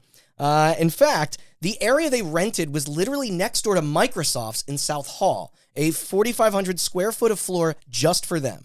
An expensive investment on top of the millions already spent. I can see their reps just walking over to the Microsoft booth and just pushing them. Hey, what, nerd, Yeah. and then pushing their displays down and everything. We hate you. This is E3 2005. Correct. So the N-Gage is out and failed, Yeah. more or less. Yeah. The DS is now torpedoed. out. Yep. And the PSP is out. Yes. Okay. And they're doing pretty Gangbusters, good. yeah. And they have Good. 4,500 square feet of floor space? Yeah. That is approximately 7 times the floor space of my apartment. Yeah, I was actually gonna say Just that for is- the Gizmondo? For the I was gonna- Gizmondo! Nintendo barely gets that much space at PAX. Yeah, no, that is double the size of our house. I Mhm. think. Yeah, What I would give to see, I know. they didn't really probably use Excel, but the actual ledger files of Oh, they're gonna say to be there. of their profit Spending? and loss and Yeah, spending for that yeah. month, because they have no money coming in. No. They literally sold, you said 100 or 1,000 copies or 1,000 1,000 units. Like this 1,000 thing is units? this thing is already So- failing in Europe, and they're like, We're going worldwide. Yeah. Yeah. Chris, Well, the money coming in is illegal. That's what it is. Well, I did hear Dude. their section just unofficially turned into the smoking section. They only sold roughly $230,000 worth of electronics. Yeah. And not only that, they're definitely on the Which hook that doesn't for even other cover stuff. the cost of attending E3 at all. Doesn't cover Right. the cost of the R&D. Yeah. They must have back paid bills out the wazoo by this Well, point. Yeah. what you guys don't know. So here, there could have been a couple thousand more that were sold after that launch, but You know what's a shame? During the time, we probably all looked at this and said, "Man, this is a raging tire fire. I'm getting nowhere near this." 20 years later, we're like, "I wish I bought both bottles. I want both." Not all of us, because I wanted one. yeah, I wanted one. I was told But that I already had the N-Gage, so that was good. I was told that I had to pick between this and the PSP, and I feel like I chose correctly. You did, yeah. but you also, didn't. You guys are That's true, I didn't, because I would have a Gizmondo, and I also bought 4 PSPs. So There you You go. guys are discounting. We don't know that they paid money for this. How many bags of Coke were exchanged? I mean, they probably got plenty The of Coke. ESA just walks away, and they're like, yeah, A little bit of nose candy. Their show floor is just a giant pile of cocaine and Gizmondo. Oh my god, I would run up with a shovel and a bucket. We aren't very liquid right now. Most of our assets We're are very locked powder. up. Yeah, we're very powder. Very good. Yeah, we don't have a lot of liquid assets, but we got plenty of powdered assets. powdered assets. Follow me right over here to the sniff zone. Just go ahead and put your nose on the top of that. What am I smelling in here? Don't ask. It's smell-o-vision. You'll know. It's gonna I make feel great. It's gonna make Hockey Rage 2005 look awesome. Yeah. All right, so they also stated that their kiosks would host 8 playable titles, 2 never before seen, alongside a quote entertainment-packed afternoon with performances by A-list celebrities. World premiere. Please tell me more. Which A-listers? I know. Yep. Discussions surrounding their acquired licensees were said to be happening as well. According to the final comments in the post, Gizmondo was, quote, ready for the U.S. Following their newcomer appearance the previous summer. Although this time the landscape of expectations for handheld video gaming was forever changed post the launches of both the Nintendo DS and Sony PSP, as Austin said, which, they were all the fucking rage. They flopped. Yeah, Awfully. never heard from again. Yeah. That May, sorry, I'm bouncing around with what's going on simultaneously in between the UK release and the US pre-release. Further info was unveiled to Eurogamer. This and the refusal to deny rumors that a Halo was coming to this thing. What? Yeah, sure. The rep. Okay. I don't know that bled out online and that, like, you know, probably just through hearsay forum chatter. And then when they asked the, like, representatives, they're like, is there a Halo coming to this? And they're like, we won't confirm or deny. What, the three And they knew forum damn users? well fucking Halo Ask wasn't. fucking Microsoft. They'll be like, we'll deny. Yeah, if they asked Microsoft, they'd be like, fuck no. Also, And Microsoft would be like, who? yeah. how big was this community? Like 4 users are like, yo, I heard a leak. I And, know. like, yeah, and That's how they're you all drum up. talking to each other. I don't know. There's a little rumor that we're gonna get a crash blank on this thing. Matt, if you ever want to have a really fun afternoon, go on the like subreddit for like a failed electronics. People who've invested that money. The Ouya people were nuts too. The The Ouya Kickstarter, people is a yeah. good example. The Stadia people, like they Yeah. will not admit that they backed a horse with a broken fucking leg. Yes. You're 100% right. It's called a sunk cost fallacy. Yeah. Yes. Yeah. Could you imagine if we knew anybody who got a Ouya or a Stadia? Leave the Ouya alone. Can you imagine anybody having a CDI and a 3DO? In my defense, Randy, I did. I told myself no. When Stadia was announced, I was like, no, you drew the line there. You're becoming an adult. You're going to make more responsible purchases. You're not going to buy every video game thing that ever comes Wait, out didn't you ever. get a Stadia? And then I this bought it for asshole him. bought it for me for Christmas. Yeah, it was a Christmas gift. You can say becoming an adult. You were 29. Yeah. You handed this man a curse. How do you feel? Oh, I feel great about it. Yes. No, wait, And then didn't surprisingly, you like, get refunded for it? yeah, you did. I did? And then I don't think I did. surprisingly, 2 years later, I ended up in a coma. Coincidence? Who's to say? Oh man. So Look, you handed this man a curse is what somebody should have said when he let me play the CDI. But go on. man. It's okay. I wanted it though. Now I know. Now I know what a curse is like. Go on. The rep then exclaimed, quote, up until now, what we've done is show people the 6 core functions of the console. At this E3, we're going to show what happens when you combine these features, and it's going to blow people's minds. What are they gonna unlock it chakras? What the fuck are they gonna do?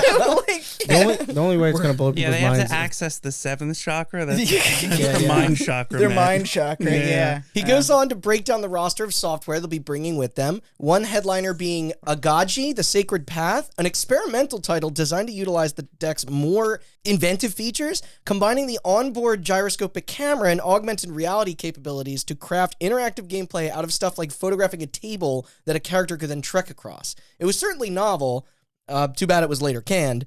They even had a, quote, legendary rock star on the hook to compose the score, but who knows who Sammy that was going to be. Rounding out the Just Trent Reznor. remainder. Guy just gets around.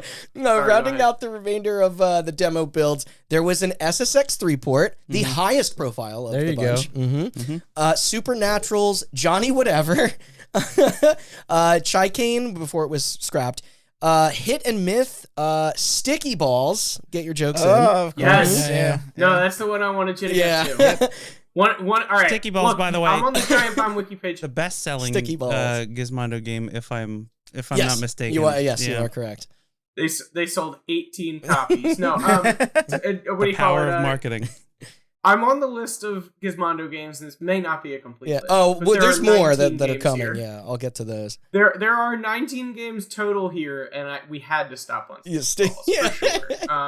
But yeah, SSX3, I'm struggling to argue with you that is the highest profile. Well, where we're at right That- now. Like, yeah. Yeah, that or one other one that you probably get to from the same Yeah. company. Go So on. there was also a game called Colors, the quote first ever internally developed GPS enabled gang warfare game. So this was A la the game GTA? that I wanted. Yeah, Weird. This was okay. Which I had to dig into that one, Give like, me an if I aside knew real of it. quick because I want to describe the pitch for Colors. Okay. Why is it called Colors? That doesn't Because invoke like Gang Colors. Jeez. Gang colors. Gang colors. So the Fine, way okay. the way Call this it Gang Colors. the way this game worked was Oh, it you was, got Newcastle colors. I got Liverpool colors. this was so ambitious for a company that just sold like 1,000 of these things. It was and a this didn't come out either. It was a game that utilized the GPS function of the Gizmondo And the way it works was like, let's say you're playing it on the subway and someone else is playing it on the same subway. It was like a GTA style, like gang game, but they would enter your world when you were in. It was like Street Pass, but GTA. Oh yeah, Grand Theft Street Pass. Yeah. This sounds great. Yeah, and then you would like, and then it was that Grand Theft Street Pass, but also like the Tony Hawk graffiti aspect of like Pokemon Go, where you would like landmarks. They would mark landmarks in the real world, and then GPS track like. Oh, and then you'd overdo their shit for your shit. Who is in control of different areas of like? I can't wait to buy the Grand Theft Street Pass Battle Pass. I've got some screenshots here. There's no video on Giant Bomb, but there are some screenshots here. Yeah, and there's one here, and this looks like a conversational thing with somebody in the prison with you. Yeah. Okay. And the graphics here, just to describe them, is it isometric? Somewhere. Is it a Swedish? No, it is somewhere north of N64, but south of PS2 in terms of graphical fidelity. Dreamcast. And closer to the N64, just to be clear. So it looks like some kind of conversation system with somebody offering you a way out of the prison. And the two conversation choices you have here are on the play button. Yeah, man, just get me out of here. I gotta play squash with the mayor later. And then on the stop button, it says, "Fuck you, man. I take care of my own self." Yeah, actually, if you that's I'm gonna use. I gotta go play squash with the mayor later as like an excuse. That's like a Sims. Sims rejected call. It's like, my psychic advisor tells me I should stay inside today, and I must oblige. It's like the posh versus the Cockney. Yeah. You know what? Oh, that's more realized than I thought it would be. Well, okay. Too bad it. Oh wow. Too bad it never made it. Yep. Also, neither did Supernaturals or Hit and Myth. And Johnny Whatever. Jesus. Well, I know Sticky Balls would grace us with its presence eventually. Everything else slipped away, I suppose. What did make it with those Sticky Balls over in the United Kingdom was NetDoll's Pocket Ping Pong. Okay. Yeah, sorry. NetDoll's Pocket Ping Pong, 2005. They love slapping that year on all these. And not a good name. Well, you got to do that. Ninia's Toy Golf. Okay. Like it's probably like a mini. Lots of ball related activity on this platform. A lot of ball play. You gotta you gotta slap a 2005 in so that when you make it 2006, people buy that too. Yeah, yearly installments. Yeah. So E3, Gizmondo is primed to wow us with its with its A game, and shockingly, the hands-on impressions from attendees here really weren't too shabby.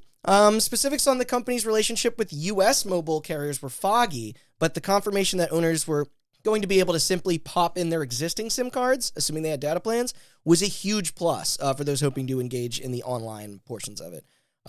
Reporters claimed it was comfortable to hold, with the exception of the oddly placed shoulder buttons, although everything seemed responsive.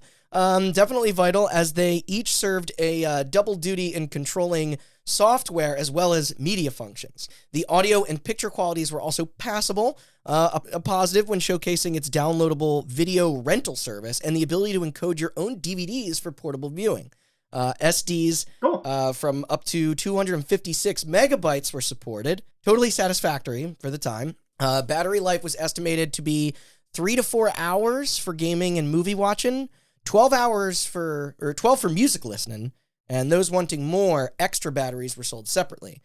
Can I ask you a question? Yeah. How are you going to encode a DVD onto this thing if the biggest size of SD you get was 256 megabytes? They know how big a DVD is? You gotta really compress that shit. Yeah, but you are compressing the shit out of it. It is like, if you think about the resolution of what this screen is, you can get that way down. Yes, but a DVD is, whatever. I mean, you can get a DVD down to 100 megabytes, but a DVD is only 4 gigs.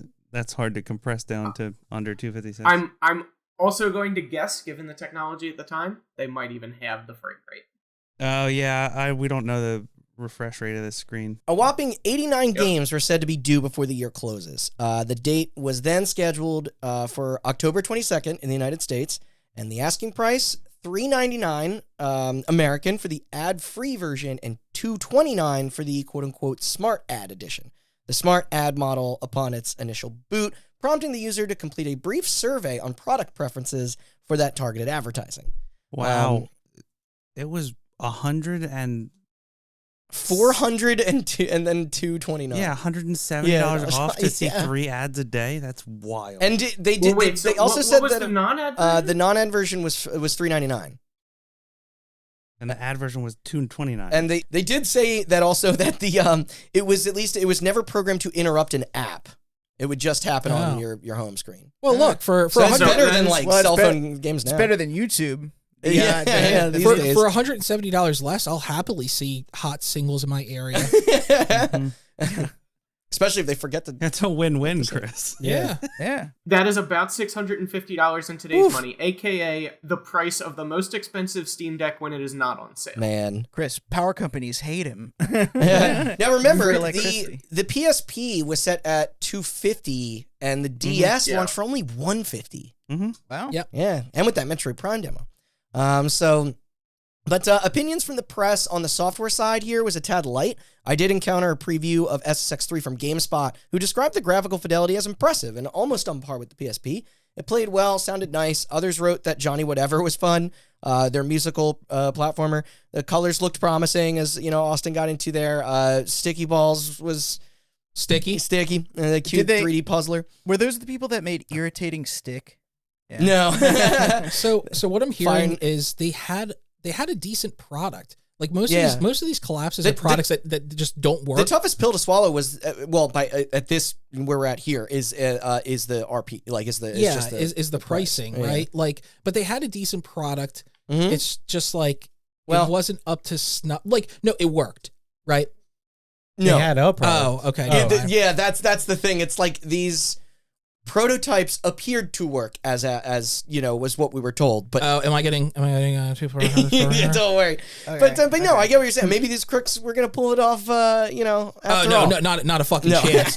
There's no shot in hell that they pull it off. But I'm just saying, like, there's a difference between someone putting out a scam product, right? Like, Yeah. here are some beads that like you put above your bed and cures your cancer. Like that just doesn't work, Yeah, right? yeah. But like, here's a product that is supposed to This hasn't- enhance your this cell phone hasn't signal, and it totally- actually does it, but it costs $1,000. This hasn't totally fallen apart yet. Yeah. But so with E3 declared a victory, focus was now on their native country to get in on the Gizmondo action. They had one market under their belt already, with another set for fall. But Sweden needed some loving because remember it was only in the UK, not Europe. Yeah, the yeah. larger Europe. not Europe yeah. proper. By late summer, that's not what I like. That sounded like They did it to themselves. Brexit. Yeah. Actually, I was gonna say probably a couple of British people be like, "Yeah, no, that's true." By late summer of 2005, each unit type was shipped out for public consumption across the Scandinavias. However, with UK sales still being tepid at best, our guys decided to omit opening a dedicated storefront next to their home office instead formed a partnership with more established retailers for the region, such as Webhallen. Okay. Swedish names from rule. Sure. Webhallen. Yeah, why open a dedicated business when you have a trunk in your car? Yeah, they still have that storefront in England, or London, I mean. But the arsenal of games continued to grow slowly, too. By September, there was Classic Compendium, a compilation that hosted checkers and chess and the like. I think Solitaire. Nice. Jokes on there. Minesweeper. Yeah. Those are actually Snake. classics. Yeah, yeah. 3D pinball. Space Cadet. No, nothing Microsoft owns. Oh. So what else? There was EA's FIFA Soccer 2005, Okay. Interstellar Flames 2, a third-person space shooter, Okay. Point of Destruction, another space shooter. This one on a grid and first appearing on the Commodore 64. Also, Richard Burns Rally, a car sim, and the aforementioned SSX3. Each all being published by Gizmondo themselves, even with the EA franchises that weren't developed in-house. Okay. Like, So that's a way to cut costs, right? Self-publish. Self-publish. Or distributing, Increase the margin, right? yeah. Because they own the technology to what format was it on? Like were they discs? Were they cartridges? They're cartridges. Yeah. Okay, so yeah, they probably just They still had to owned- for they own the manufacturing. manufacturing for it. But yeah, Sweden was now Gizmondo compliant. Now it's going to be our turn next. It's so, official. Forcibly. Yeah. hopping back over to the old US of A, in the weeks gearing up to its debut, a fair amount of confusion began to surface in relation to its wireless functions and product availability. To handle the GPS feature, Tiger Telematics would premiere its satellite-navigated initiative called Gizmondo Navigator 2006 in conjunction to the device's launch. They even put a year on the service. They did. Crazy. And it powered, and it's not even 06 yet, powered by Copilot and supplied on a packaged-in SD card. It was to assign customers one of 4 areas in the United States: East Coast, Midwest, West Coast, and Southwest. Individually, these were for sale at $169, while the bundle for nationwide coverage was $249. So wait, this is adding up. So wait, why would I need this? To go online and use like the GPS and. But I'm buying a discounted product that needs online to see ads, but now I need to buy something else to be online. No, you can go online. This is specifically for GPS. location-based stuff. Okay, so there's only a positive to this. It's not. I'm not getting served ads. You don't need this, but it's a thing of being like, remember, like GPSs in 2005, 2006 were relatively new and supremely hot. Like, Yeah. I don't know when Garmin's and TomToms came around, but it's like I can't Around even this time. begin to try and fake that I know the business of what it's like to lease a satellite. yeah. It's all the government. Because this was basically them being like, you can the 100. Defense Department manages most of the global positioning satellites. I know what I'm reading up on tonight. $250 does sound like a lot, but it's like either that or you have to buy a separate device that does the same thing. Is that for a year of service?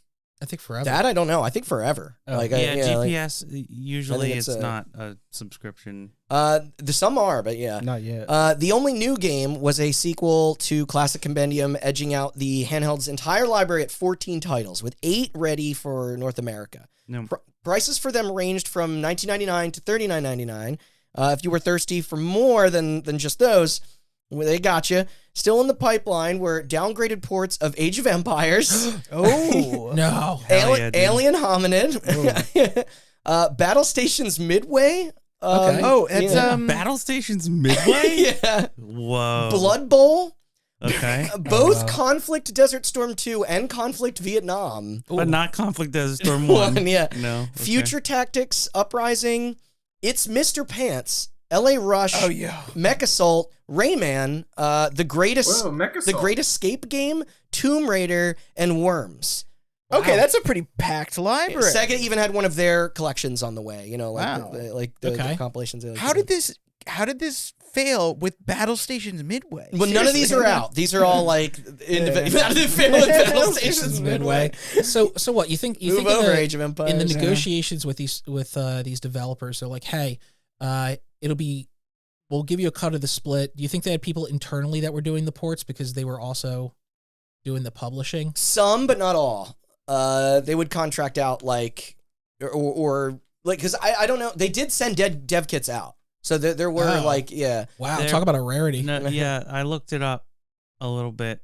So that Future Tactics Uprising game Yeah. specifically was a PSP game as well. And the people who made the Future Tactics Uprising also made Sticky Balls. Oh. So I think they just contracted out these companies and were basically like, yeah, port your game to our thing and then we'll give you like a cut. Yo, I wonder if they handed out the contracts to like Fat Hammer, like the original people that programmed for it. Probably. Like how, like, correct me if I'm wrong. I don't, Andrew and Austin, this is your realm. When it comes to like game development, right? Like, did they have to like what? I wonder what it was written in, or like how did they even make the games or make the ports for Gizmondo? What it run on? Like, It probably ran on something proprietary. something yeah. Swedish. No. There's a concept called abstraction in programming. So let's say you have the Unreal Engine, right? You can just say, I want the Unreal Engine to draw a triangle, right? And then the Unreal Engine determines based on... I made a mistake by asking this question. No. I'm almost done. I promise. It's not very long. It's like, it's based on the 10 different platforms that the Unreal Engine supports. Yeah. It checks each one for how to draw a triangle, but you know the general list of capabilities of the Unreal. Okay. Yeah, it's Okay. So basically that's how you write like those Unity ports. is a good example. Unity is very popular with cell phones because Java Android games are written in Java because Android is written in Java, and iPhone apps are written in Objective-C because Apple is hard-headed and does not like anyone else to know how to use their fucking products. So Unity, nobody wants to use Objective-C. So basically, Unity, you make the game and then tell Unity this is going to be running on this, and it compiles all the code in that. Oh, okay. In a layer that you can't see, abstract it out from what you're doing. Yeah. And plays it on that platform. They probably kept that shit in house. Sorry for sidetracking. Oh, no, the you're fine. You're conversation, fine. So a slew of original exclusives were planned to arrive as well. Most notably that Agaju project, Johnny Whatever, and quite possibly the best named video game. Fucking better than Sticky Balls? No, yeah, better than Sticky Balls. An unofficial spiritual successor of sorts to Jeff Mintzer's Hover Bubber. Quote, "Mama, can I mow the lawn?" Hell yeah. Yes. Mama. Wait, a spiritual successor to what now? Hover Bubber. Bubber. Yeah, like it's. You ever play the After Dark? It's never mind. I know who Jeff Minter is. Yeah, That's enough. Yeah. I'll just say, like, I've got screenshots of this one up too. Yeah. I was hoping you would get to this one as well. So this list on Giant Bomb is not a complete list because you mentioned a couple games that are not. We're still, on it, we're but still going. Mama Can I Mow the Lawn is on it, and it features let's say something that looks like a cel-shaded GameCube game, with somebody piloting a pretty wide lawnmower, and there's a man looks like he's dressed to work at the office, and he is running away, but he's like several inches away from getting run over by this lawnmower. So I don't really know why the player character is hunting down this man and wants to run him over, but it is very funny to look at in the screenshot. Mama, can I mow the lawn? And those last two they're coming from Warthog Games Limited, a British studio out of Stockport who was acquired by Tiger Telematics as a first-party team for the console. That and Johnny Whatever. There's our porting squad right there. Right there. Risky, but Industry consolidation, jeez. But there was an established crew whose previous works included their Future Tactics, Star Lancer, Rally Championship, and Mace Griffin Bounty Hunter. Along with licensed titles for Star Trek, Tiny Toons, Robot Wars, X-Men, Harry Potter, Battlestar Galactica, and the Animaniacs. Plus, that canceled BattleBots GameCube game that I was hugely anticipated as a youngin'. Was that canceled because of the Gizmondo? they got bought out. Maybe. That was to this time. But I don't know if you ever heard. This is going to be my side tangent. Didn't some BattleBots game make it No, out? Which the one was ROM that? leaked, but the ROM never got out publicly. Somebody is holding it ransom. Yeah. He wants like 10 grand. He wants for like it, 10 right? grand, and if he does, he'll put the ISO out for it. But nobody's. That's so cheap. It's pretty cheap. Like people have tried, for a company to get back. and that game was but I guess basically it's done. ransom. And people who played it said it was pretty fun. But it's like I don't know, he could be lying, but it's like this thing of being like people have tried to get the money together, like little community, groups and. Don't worry, Randy. If there's too any shot gamey. that he is 10 years older than us, we'll play it. You can't find a handful of people to kickstart that shit. Yeah, to yeah, 10K? for real. I'll get you in touch with some Battle Bros. That's why I'm not convinced. Dude, I was a battle bro. I got all those. Man, if it was 100K, I'd be like, oh, that's never maybe happened. But I have the 10K? numbers wrong. Did it have Sir Kill-A-Lot in it? It had everybody in it, dude. It had Minion, Biohazard, Vlad the Impaler, fucking Whiplash, Son of Waiichi, What? El Toro, Dude, this Frenzy, Ziggo. This sounds like the Twisted Metal cast. Yeah, I was literally gonna say. These are all real, by the way. It's like stuck in my head. I was gonna say Nightmare. it sounds like the cast for a Mortal Kombat. Dissector. Kabuki. No, that definitely sounds like Yeah, I was Mortal gonna Kombat. say Come on. right after I said Mortal Kombat, he said Dissector, and I was like, "Yep." Yeah, Dissector is in the Lin Kuei, he's in the Cyber Initiative, it was the whole thing. Husker do, Husker don't. You got, Meme memes. you got Penny Whistle. So basically, these guys were no slouches. It's a shame they got roped into this bullshit, as we'll see. But and also, if any of this wasn't swaying you could always hold out for the Gizmondo widescreen. That's right. Less than a month from the US's launch day, a better model was unceremoniously revealed, coming in Q2 of 06. It'd have a larger screen with a higher resolution of 480 by 272 pixels. Beyond that, That's the PSP's resolution. is it? Okay. Beyond that change in aspect ratio, there were upgrades to the Wi-Fi camera, and it rocked a faster processor. They even threw in the functionality of it effectively becoming a real mobile phone. Like you can make calls, like through tri-band GCM technology. So it's hooray. Just stay tuned to hear more at CES. Maybe. Okay. Maybe. I'm holding my breath. Do we eventually talk about what their distribution looked like in the United States? Like, where were they selling? Yep. I can't wait. Please keep moving along. So back to that other confusion I mentioned. Let's say you actually wanted this. I did. So, okay. Yeah, Let's wait, say you're Austin. I thought I was confused. All For a right. second. All right. And you weren't patient enough. Let me close my eyes. I wasn't patient. I'm 15. I'm probably watching like Yeah. Full Metal Alchemist. Okay, go ahead. And you're not patient enough to wait for the 4-inch XL or whatever. Accurate. How are you to get it? Mm-hmm. This is what Chris was proposing here. So for starters, there was no local Gizmondo retailer to hit up. No deals with Amazon or Best Buy or GameStop to rely on. Where do you go? KB Toys. No. EB Games. No. The Toys back of the R Us. warehouse No. by the docks. Matt brought it up The earlier. Longshoremen in Newport, New Jersey. Well, in order to Mall obtain kiosk. yourself a Mall Gizmondo, kiosk. you needed to visit one of the very few kiosks set up in random shopping malls littered throughout the nation. As of this reading, we still don't know how many there were stationed or where. It was baffling, though the writing on the wall would absolutely make more sense here once we get into the terror behind the scenes. Which, also, like, people were suspecting it was the larger, more iconic malls, which would include many by us. The Cherry Hill Mall is like... Yeah. It was in Back to the Future. Yeah, It was and in- Call of Duty. and Call of It's a Duty. Call of Duty. Well, yeah, that was because they. Wait, is the Cherry Hill Mall the one that they do the the Twin Pines, burnouts the in Twin Pines parking Mall. lot? Yeah. Yeah, that's the Cherry Yeah, Hill you mean the Lone Pine Mall? Mall. Oh, whoa, yeah. And there definitely was one, I know there's pictures of one in the Mall of America, but of course it Yeah. would be there. The only official advertisement signifying its weak invasion into the U.S. market was ironically a print ad in Nintendo Power and a cameo reference in the film Goal with an exclamation point, a soccer drama directed by Danny Cannon, the man who gave us the Stallone Judge Dredd. I still know, and also I still know what you did last summer, and most recently Geostorm Hell yeah, dude. that we Wait. watched. Oh, okay. No, sorry. You're saying the director also worked on Geostorm, not that the the- Gizmondo No, I was was- appearance. The Gizmondo Okay, was yeah. in Geostorm. That's how they knew the world was coming to an end. I can't say no to disaster flicks. I'm sorry. No, it's funny because I only had the Dread movie written down, and then I had the other ones and I scrolled down and I was like, oh shit, there is more to this. I forgot. And Goal received middling scores, underperformed at the box office, and didn't even see distribution outside of Europe in the same month Gizmondo was releasing here, and where soccer is most. Gotcha. Mm-hmm. Promo popular, so, tie-in. Yeah. Cool. And I couldn't find the scene, by the way. I'm so curious. Like, I want to pirate this movie just to click through it and I'm gonna look it up and Yeah. see if it's on streaming. Whoa, we don't to pirate pick out the anything. Gizmondo. We don't pirate anything. We Oh yeah, sorry. Yeah, let's I'm gonna. see I'm we gonna gotta go find the DVD. Fans gonna. Yeah. Yeah. Let me get my copy of Goal on UMD and we can scrub through it. Goal. I think Yeah, that's what they were going So, for. oh man, this company could have made it if they actually locked up the right distribution channels. Nope. I guess not. I can't wait to hear more.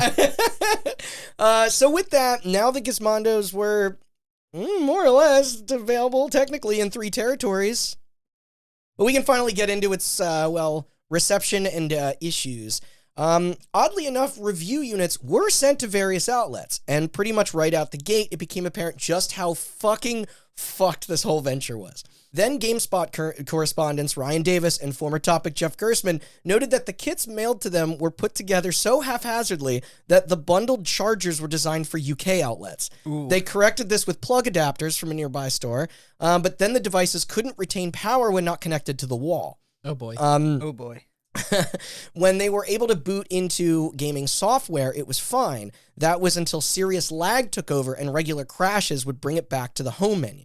Besides the constant reboots, none of the additional wireless or GPS features could be accessed whatsoever due to the system's cards not being keyed to the correct frequencies. Literally nothing could be tested outside of the games, and even those were so finicky that formal overviews weren't able to be, reliably written. They sent them out for coverage, and people are like, We can't use it. yeah. We can't write a review if we can't play it. Yeah, they didn't globalize. They didn't globalize their product. That's exactly SIM it. cards are like in the US, everyone knows what a SIM card is, but doesn't really think about it in their mobile phone. Yeah. But like UK, that's like it. Like your SIM card is you. Your number's attached to your SIM card. Like you could swap out your SIM cards into different phones, no problem. So like it makes sense to me that they just they had a product that was created for the UK and Europe. And they just didn't globalize. I just love that these were supplied, these were given officially by Gizmondo. That's And- yeah. It's, Yeah, but like that wouldn't be the end of it if the games kept on crashing back to the menu, right? Because like that means that there's like a memory some leak. kind of fundamental OS problem. Yeah. Yeah, and probably. many of them, by the way, like they like every like all your major websites and magazines all receive them. Yeah. Like you know, it's you just mentioned GameSpot, IGN2, Game Informer. Like it's like they like you wouldn't do that if you thought something was like that amiss. I don't like. Yeah. It'd be easy to say that somebody just royally beefed it at their headquarters, except then the final builds that were desperately tossed out at a nearby event in an effort to gain any foothold in the press space suffered from a lot of the same bullshit. It was a disaster.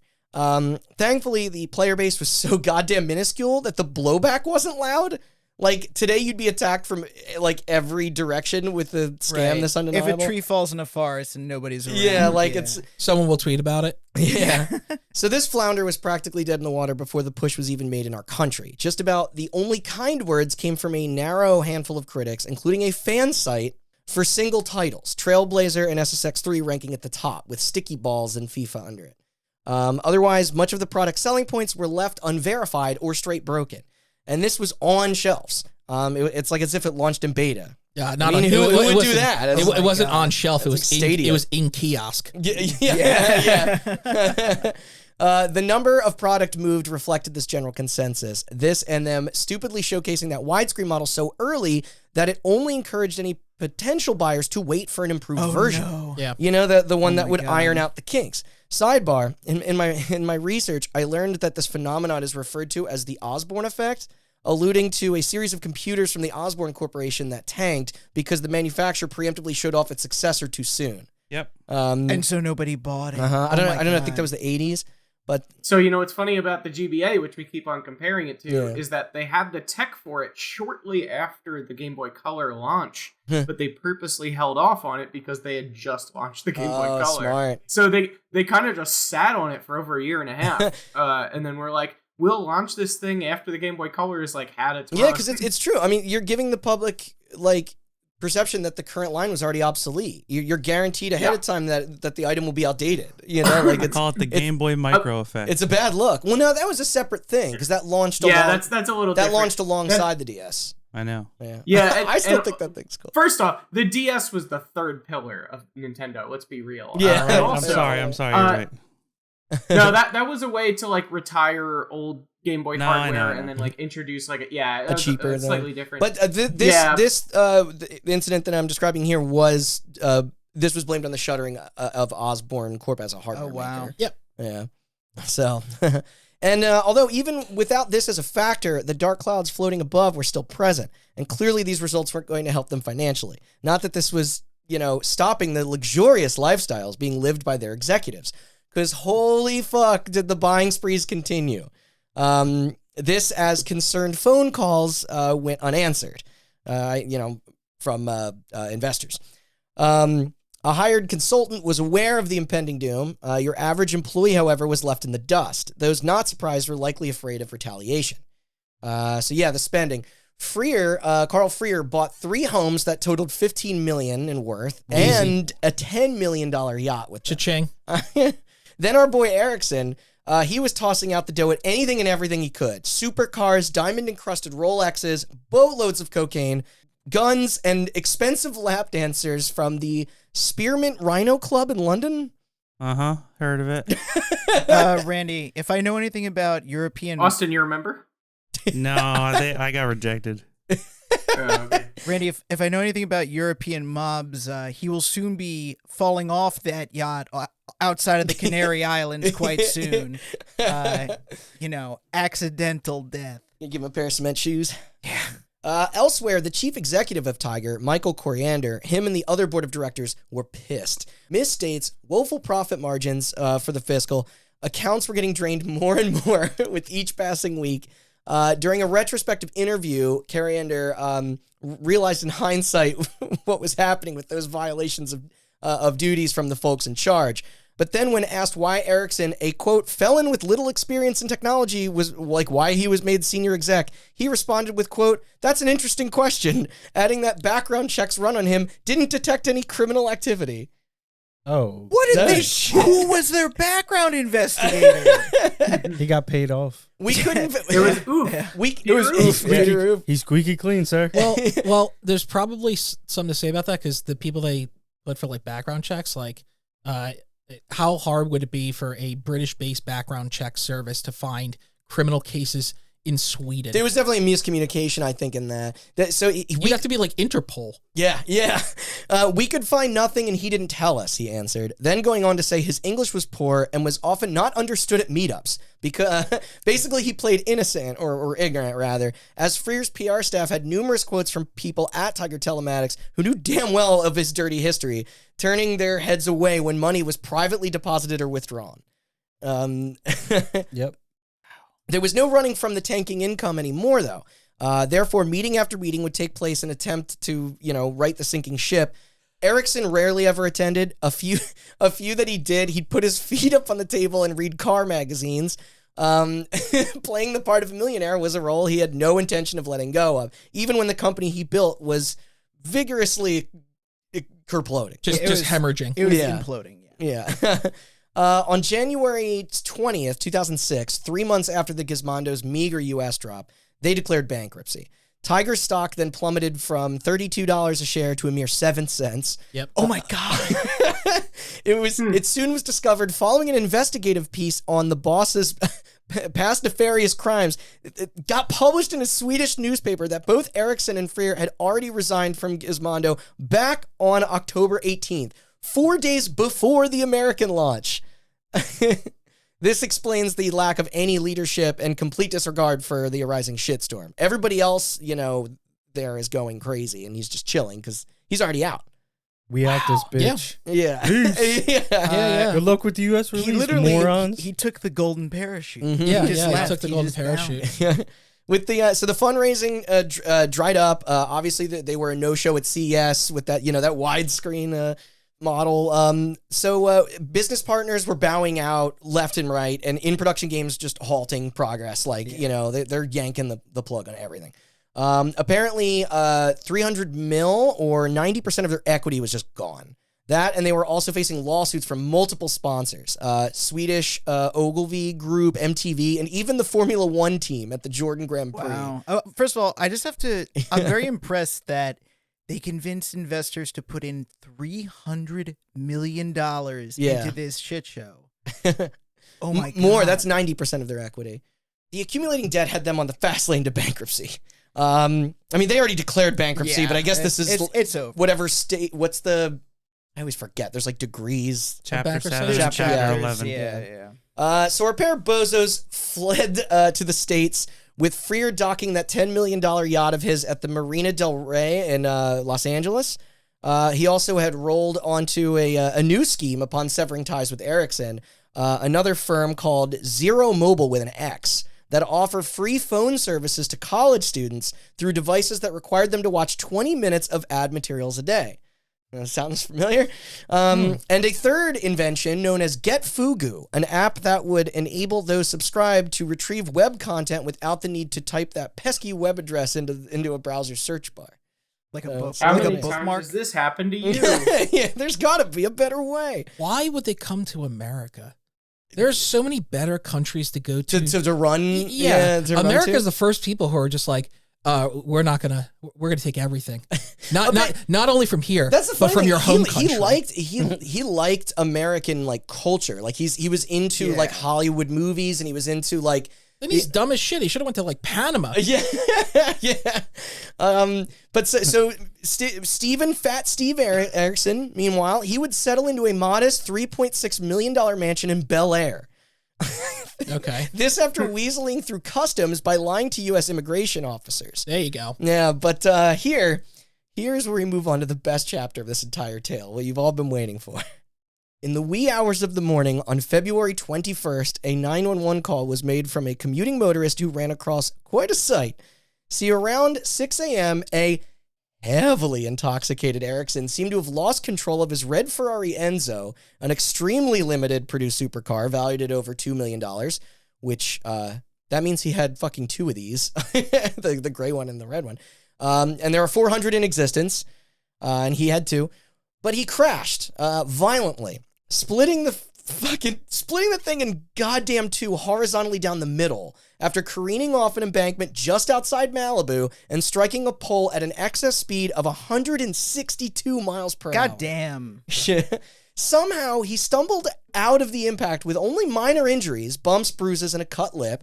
How? Yeah. How? I don't... Actually, that is very common for drunk drivers because you don't tense up. Because you're more relaxed. He's but loose. also, come on, 162 miles an hour. I don't care how relaxed you No, are. man. Well, Like, Yeah, he's to be just honest- living, man. that's nothing but dumb luck. now I is dumb totally luck. believe it. It's probably all. It was like a cartoon. Yeah, It's If like you a song. look, I like The pictures. Look of up the pictures if you're listening. It is a half of a because Ferrari. it literally yeah. looks like, you know, in a cartoon when they like run into something and it splits the car in half and it keeps driving. Yeah. It looks like that. That's It probably what literally- happened. Yeah. So it literally that- cut the car exactly in half and he didn't get touched. So actually, Yeah, he that kept is- driving. Yeah, no, that's actually probably how he survived, because if it went clean through the car, guess what it didn't do? Stop his momentum, and he glided it didn't to a, whip your body because around like yeah. if you hit a brick wall and you slammed into it at under 62, you're dead. But the car kept going. None of the momentum Yeah. crashed into him, and so it just probably rolled to a stop. You're And probably at the right, same yeah. time too. I got to check out these photos, but like They're good. So the Ferrari Enzo is a it's like a mid engine or a rear engine car. So like that thing sliced straight through the engine, Yeah. which is like everything else is believable because probably all carbon fiber and light as hell. Yeah. Like those cars too are so low to the ground that like you hit a speed bump at 100 miles an hour and your car is tumbling. Yeah. Like Man. it's so light. You ever Yeah, well? the engine was ripped clean off. Oh, there you go. Let Yeah. me see that. So like, Yeah, it is. it's kind of like you ever watch? Anybody here can watch like racing, like NASCAR, Formula One, and you ever see like the slightest amount of air start going underneath the car, and then they turn into a magic carpet ride? Yeah. It's just Yeah. like that. It Yeah. is just like that. So That's he wild. he wasn't alone at the scene either.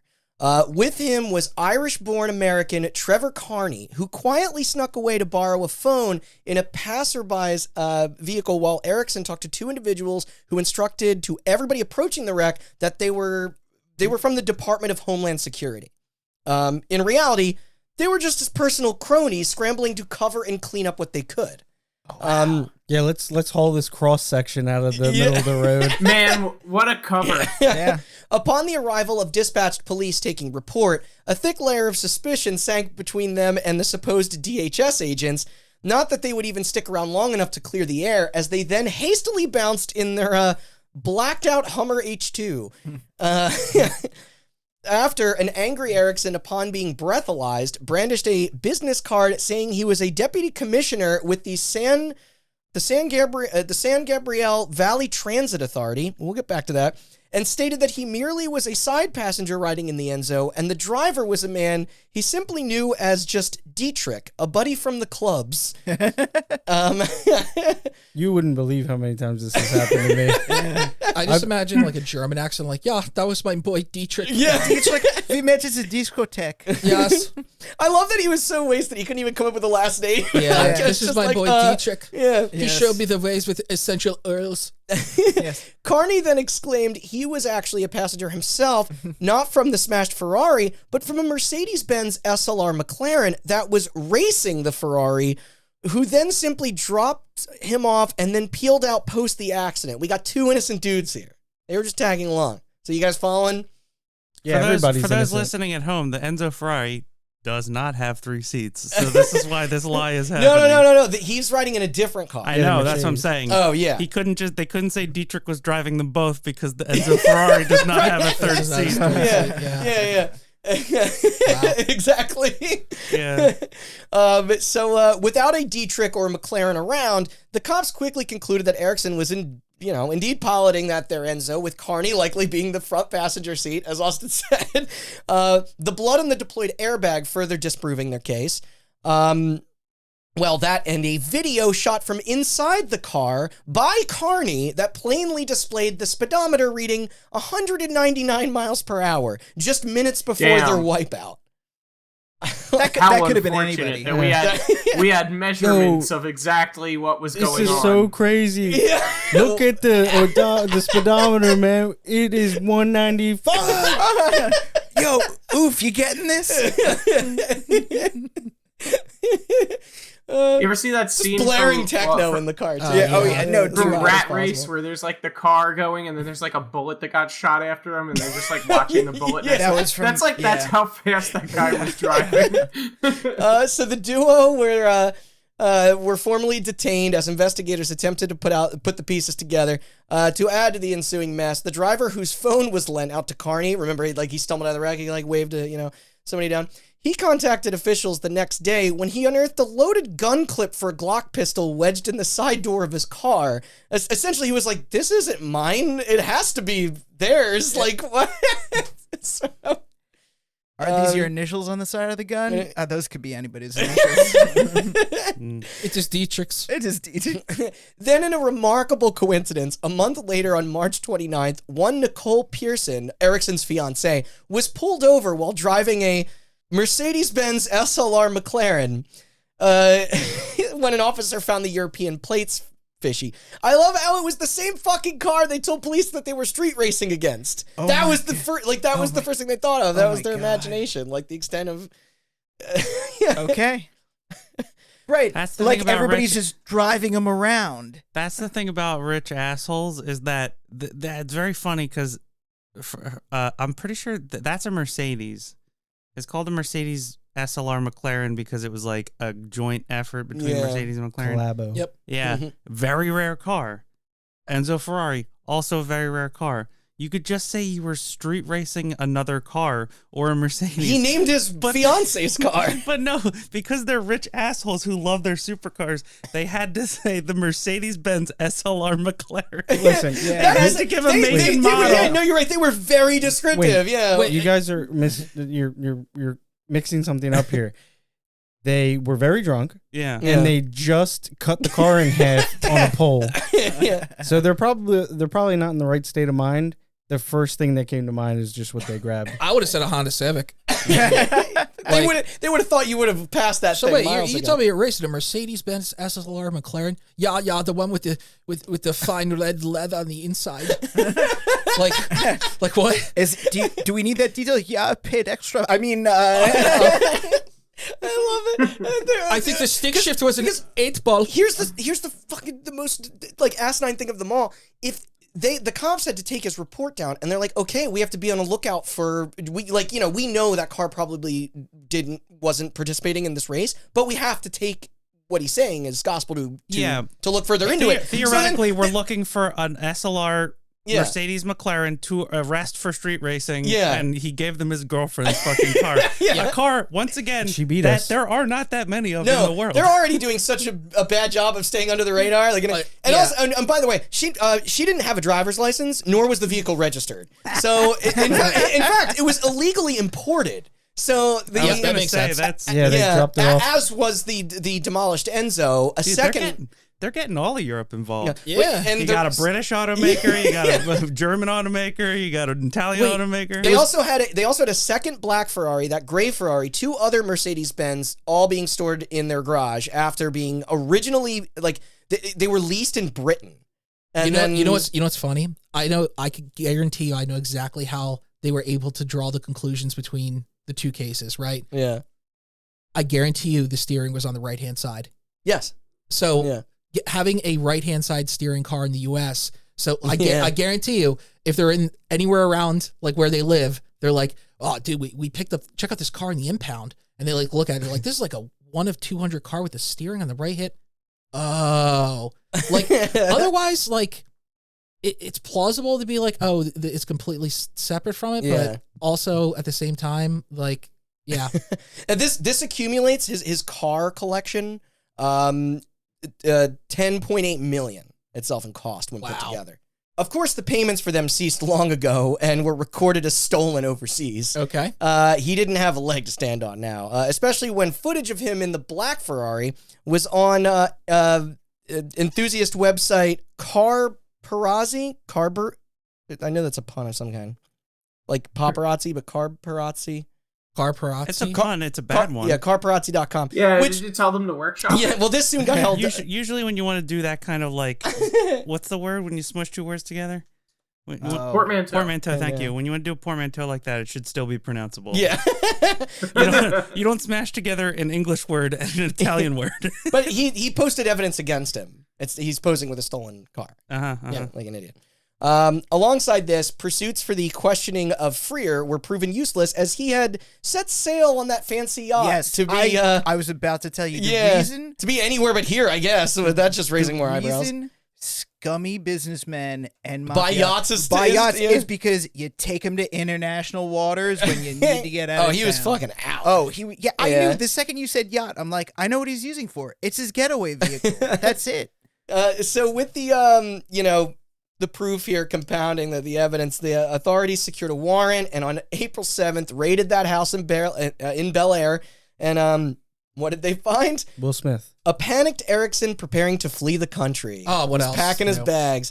So he was officially busted. Also discovered in the home were drugs, watches, brass knuckles, 12 rifles, 4 magnums, and a movie poster for Scarface above his bed. Of course. I love that you included brass knuckles. I can't make this shit up. God. Those were his old days of busting heads in London. Or Sweden. And Stockholm. But here come the charges. Check it. We've got embezzlement, grand theft auto, drunk driving, possession of cocaine and illegal weapons so far. So in May, a misdemeanor hit and run and driving without a license or insurance. Oh, heaven forbid. Yeah. Like this was after the fact. They tacked these on. And because supposedly earlier he rear-ended an SUV. This was back in January and drove off. And this was in a Porsche Cayenne. So I wonder who that belonged to. I don't know if that was in the same roster of. I bet he's gonna show up to his court date and be like, "Yeah, I'll be out in 3 months." But in the United States, they're like 50 years prison. He's like, "What?" So he was facing 14 years. Not that the siege has ended there. On the 9th, the Fuzz stormed the building for that San Gabriel Valley Transit Authority organization that he claimed to be running. This is the way that they, advertise themselves. By the way, the fakest sounding name ever. Yeah. San Gabriela Transit Authority. They were basically a small quasi-governmental public interest corp that operated buses. This is what they're saying, for the poor, disabled, and senior citizen crowd. They weren't exactly on the level that the agency, portrayed themselves to be, with their majority donors being Carl Freer and Stefan. But anywho, the property owner, whose identity remains unknown to this day, was arrested. Their guns and badges confiscated. Like, I love that they had guns and badges. Like, it's private security, basically. And they also impounded an unmarked police cruiser that was there. Because you can't have those without the proper credentials. You can just cruise around. Crime is wild because any semblance of rationality is just out the door. So you could find anything. It's like an ostrich in story. It's like, whatever they want. They don't give a shit. The question I have is like, what were they planning to do with this? That's what I'm saying. It defies some other they're rational just like, thought. It's just one of those things like, hey, we found an unmarked police car at auction. Should we buy it? And they're like, yeah, who knows? We might need it later. We might need it. Yeah. Everything's a front on top a of front. Yeah. Because they did use their port, it didn't work, but they used their they flashed their badges to actual cops being like, no, we've got it. And when the accident happened, and it's just like, police like, what are you talking about? Officer, is your name Fisher Price? That's me, Fisher. All right, we're now in October of 2006. Time for Homeboy to go from his cell to a courtroom. He did eventually declare in interrogations that our mystery man / imaginary German friend Dietrich tragically didn't exist, and admitted to being under the influence during the crash. According to him, that was all he was guilty of, though. What are you gonna do? Arrest me? I mean, come on. So this is weird. The criminal defense lawyer representing him was Jim Parkman, who successfully was able to acquit founder of the Health South Corporation Fake name. Richard Scrushy on 35 of 85 counts of various fines by both the FBI and SEC back in June of 2005. Fake name. That Jim one- Parkman. Richard Scruffy. What was it? Scrussy? I don't know. Scrushy. Scrushy. Yeah. That was until 4 months later when a federal grand jury stepped in and said, no fucking way. And over a half of a year, like after they incarcerated him anyway. Yeah. He was released in 2012, but still had to pay $2.87 billion in damages. I guess Billion or million? billion. Billion. Yeah. Billion. I guess he didn't have the Parkman beside him then. I Yeah, don't he think was could- gone. He I was don't a think different I don't person. think Yeah. anybody wants to be in a He 10-foot was- radius He around was him. John Yeah. Bench guy. Yeah. This is Richard Scrushy I'm talking about. Oh, yeah. no. yeah. Yeah, Wow, so okay. Also with Erickson was Parkman's assistant partner William White, as well as Los Angeles attorney Alec Rose. 2 weeks of debating followed. On November 3rd, it was decided to be a mistrial. This when the jurors arrived at a 10-2 deadlock towards Stefan's conviction. They needed a unanimous verdict. Yep. The prosecutors were eagerly intending to retry the case, but then Erickson accepted a plea bargain for 3 years in jail, plus 3 years probation, along with deportation back to Sweden so that they could get theirs for what he did over there. He did plead guilty on pled guilty on 2 counts of embezzlement and 1 count of illegal gun possession, although he somehow did manage to avoid the multiple charges for Grand Theft Auto. It was a sweet deal at first. They basically like put everything together, like the weapon stuff. They consolidated. Consolidated. I couldn't think of the word. I'm charges, sorry. They yeah. consolidated the weapon stuff. Nothing for the substances, those drugs. Just a temporary orange jumpsuit and a one-way ticket to be someone else's problem. Yeah. A path, his lawyer stated that he was planning to do regardless. You know, he was loading his suitcase. Yeah. But yeah, I'm not sure how those banks in Britain where the cars were stolen from got their settlement. Probably through insurance. Yeah. I bet they're fine, but I mean, who gives a crap about them? The justice for the Enzos. So on December 7th, Fat Steve began a sentence. 2 years later, not 3, he was transferred to a detentional facility just outside of LA, and on January 21st, 2008, was shipped off to his native land where he received 18 months for extortion and aggravated assault for pouring petrol on a target of his debt collecting service. Okay. Oh my god. He then got hit for illegal threats, attempted blackmail, robbery, all that jazz. Post that fifth stint in jail, I lost track. He found himself in hot water once more, apparently learning nothing when he was caught cruising around on cocaine. So add that to the list. Which, by the way, this was his last known whereabouts to, as of this episode. I'm sad to say that the trail runs dry there.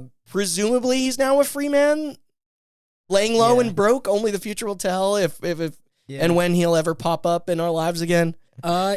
Good night, sweet prince. That, like, We would have that heard checks if he out. was dead, I feel. Yeah, we would've. I- We would've. Like, He probably changed his name. he might have. Yeah. He's definitely banned from the U.S. Oh, yeah, for sure. 100%. Skinny Stefan. They must have reclaimed a lot of property from him to sell off to pay his Yeah. debts. The that they were Malibu able to- house alone. that they were able to forgive him. They're just like, yo, we got 3 mansions, Yeah. 6 supercars, 5 boats. Yeah. They're just like, all right. I need to hear about though the one person I'm really curious what happened. Carl to him. Freer. Please, Okay, yeah. please tell me. So Stefan's right-hand man that got away on his yacht. Rewinding all the way back to November of 2007, the Gizmondo, as we once knew, may have been buried, though he kept he kept that name, like at least for international purposes, because our fraudster then announced a successor to the failed console, a successor called the Gizmondo.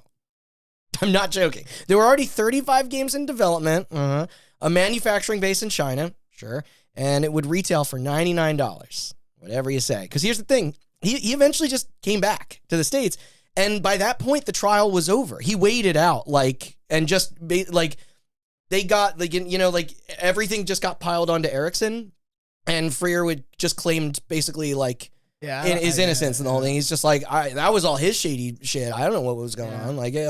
I wasn't involved in any of that. So somehow his career was not ruined in the process. So his first instinct was to now I'm out all this cash. How am I going to save it? I'll just back to video games. Yeah, they got it so right the first time. This alleged resurrection was bewildering, to say the least, and got met with rightful skepticism. And like, as great of a name as it is, maybe you shouldn't use it again, considering its association. Either way, that didn't stop him. This phoenix was going to fly from the ashes, damn it.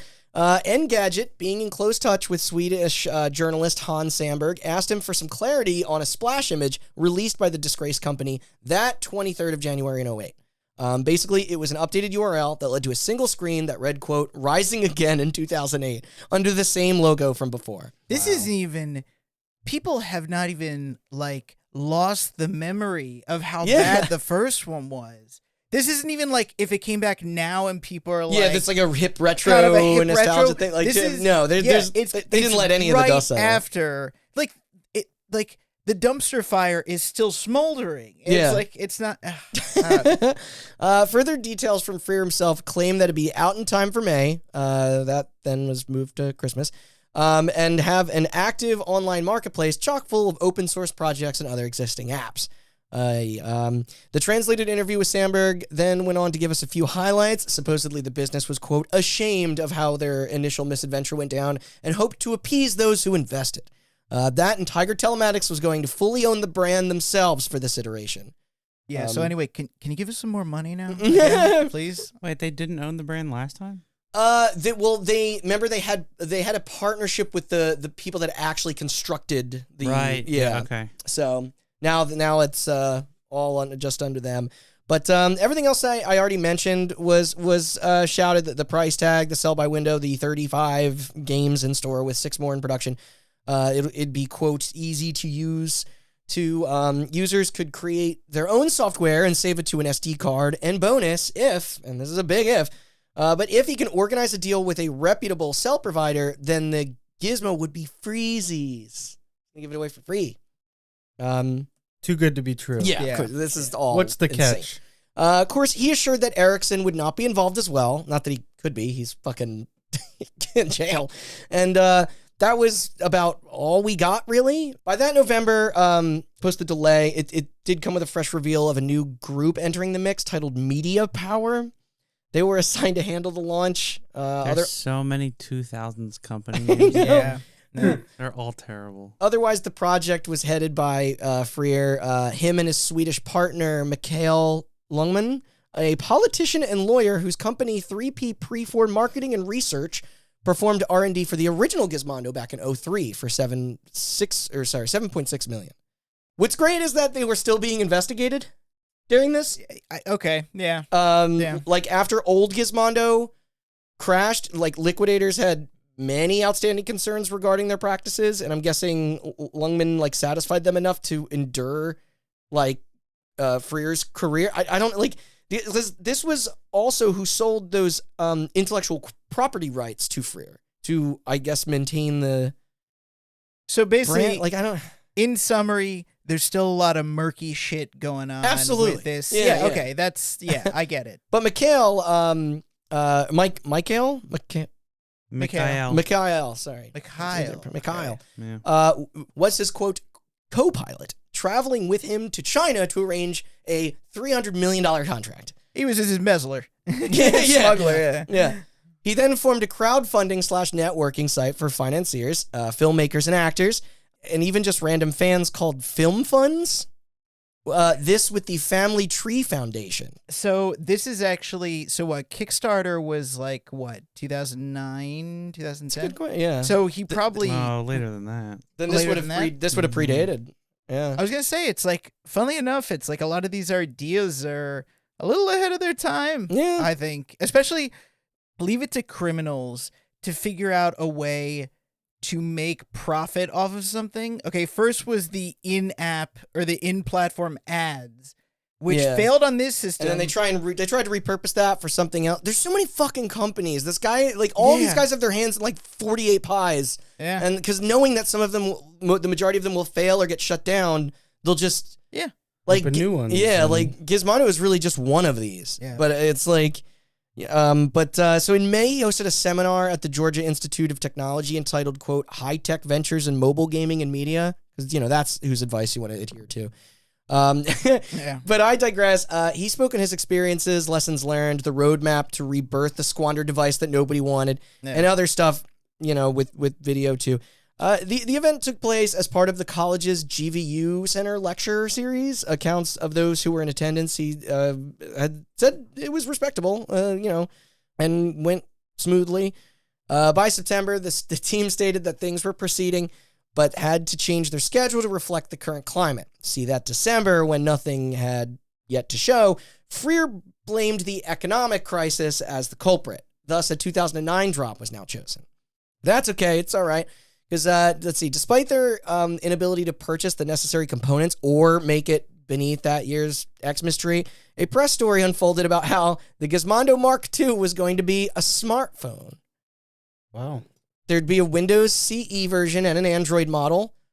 Freer labeled it as a wireless pocket PC, while the rep elaborated with, quote, instead of taking on the likes of Sony and Nintendo, we'll be tackling HTC, Nokia, Samsung, Sony Ericsson, BlackBerry, Palm, and Apple. Wow, much smaller players. Yeah, in that far market. easier competitors Yeah, to far take it out easier with. competitors. Sony Ericsson. Yeah. I want to kill that guy.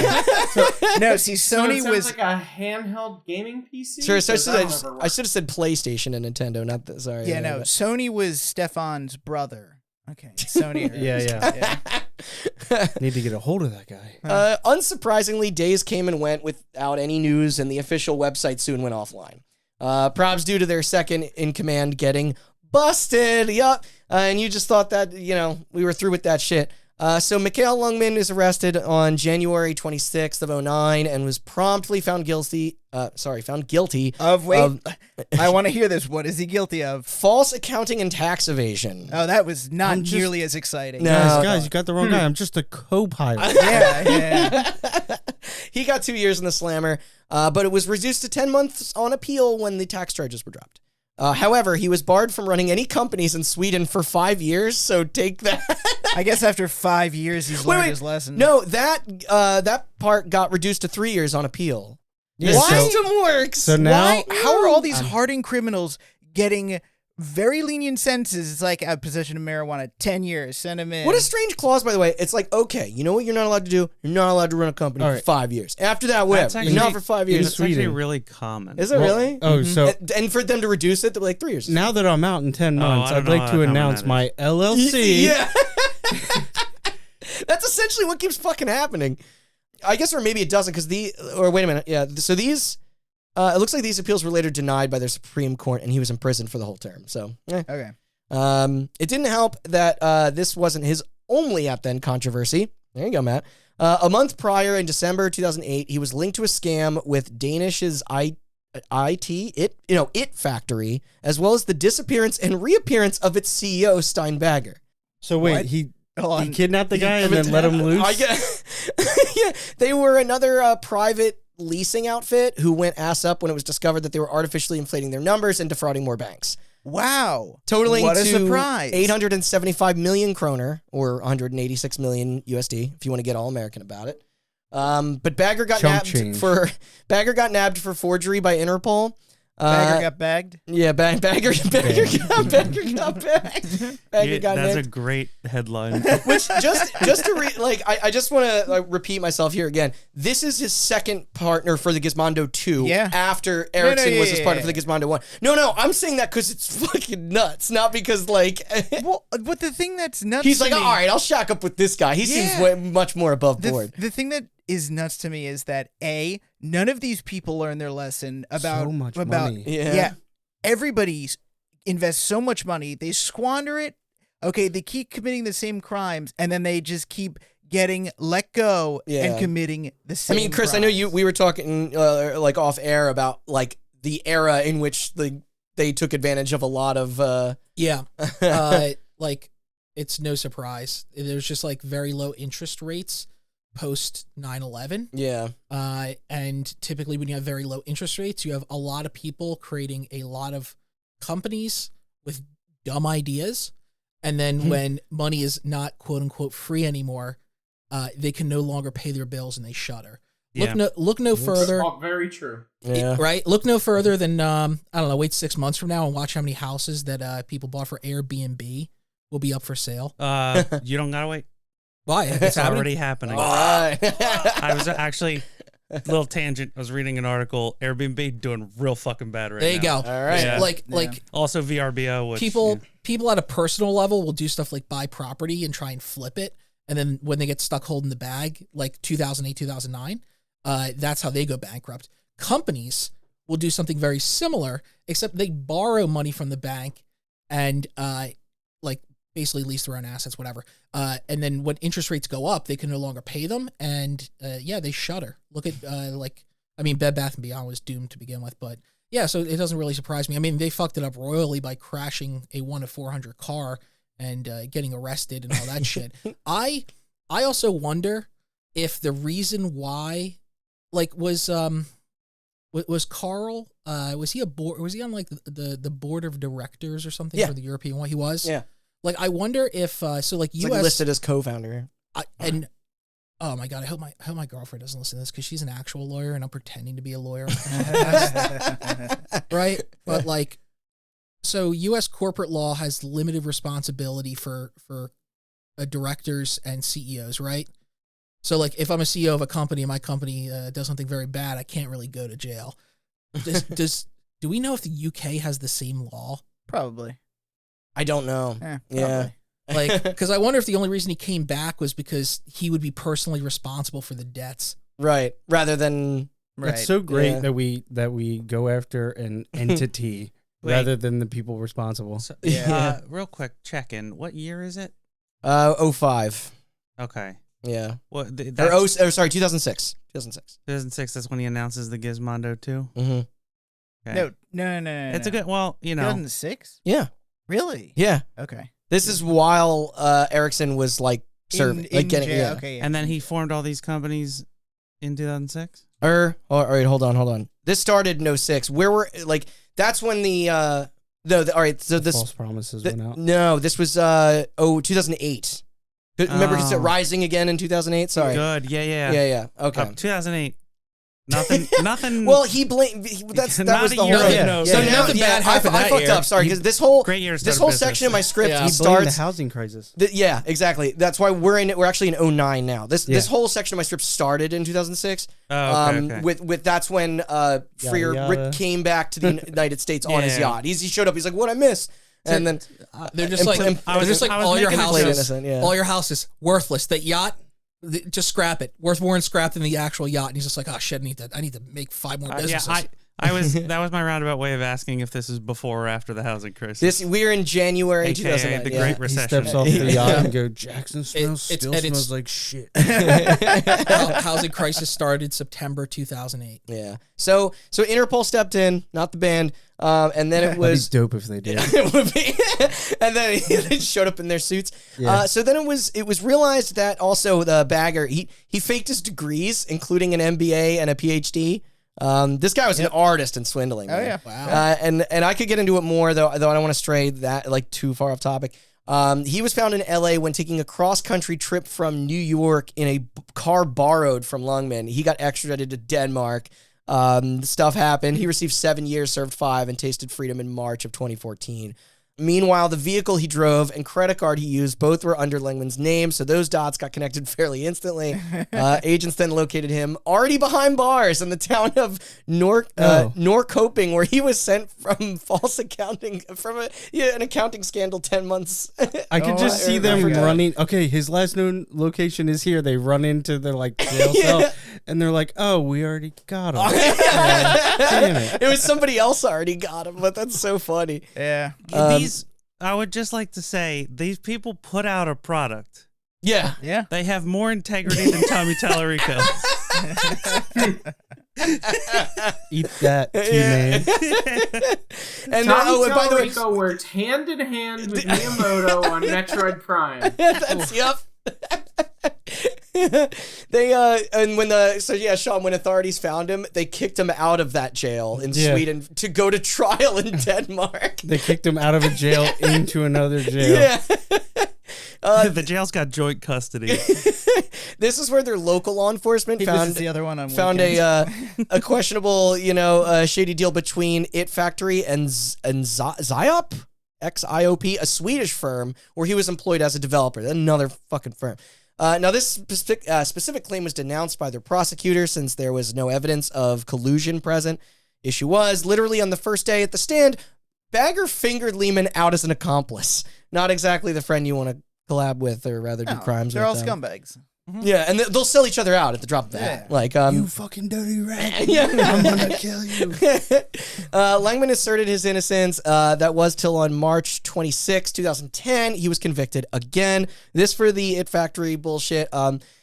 Luckily for him, his supervised release came premature, completing slightly less of his 7-year term. Upon that, he tried to purchase the PAAS code, PAAS code from the assets abandoned from It Factory's liquidation auction. I think PAAS, all I know, point of sale?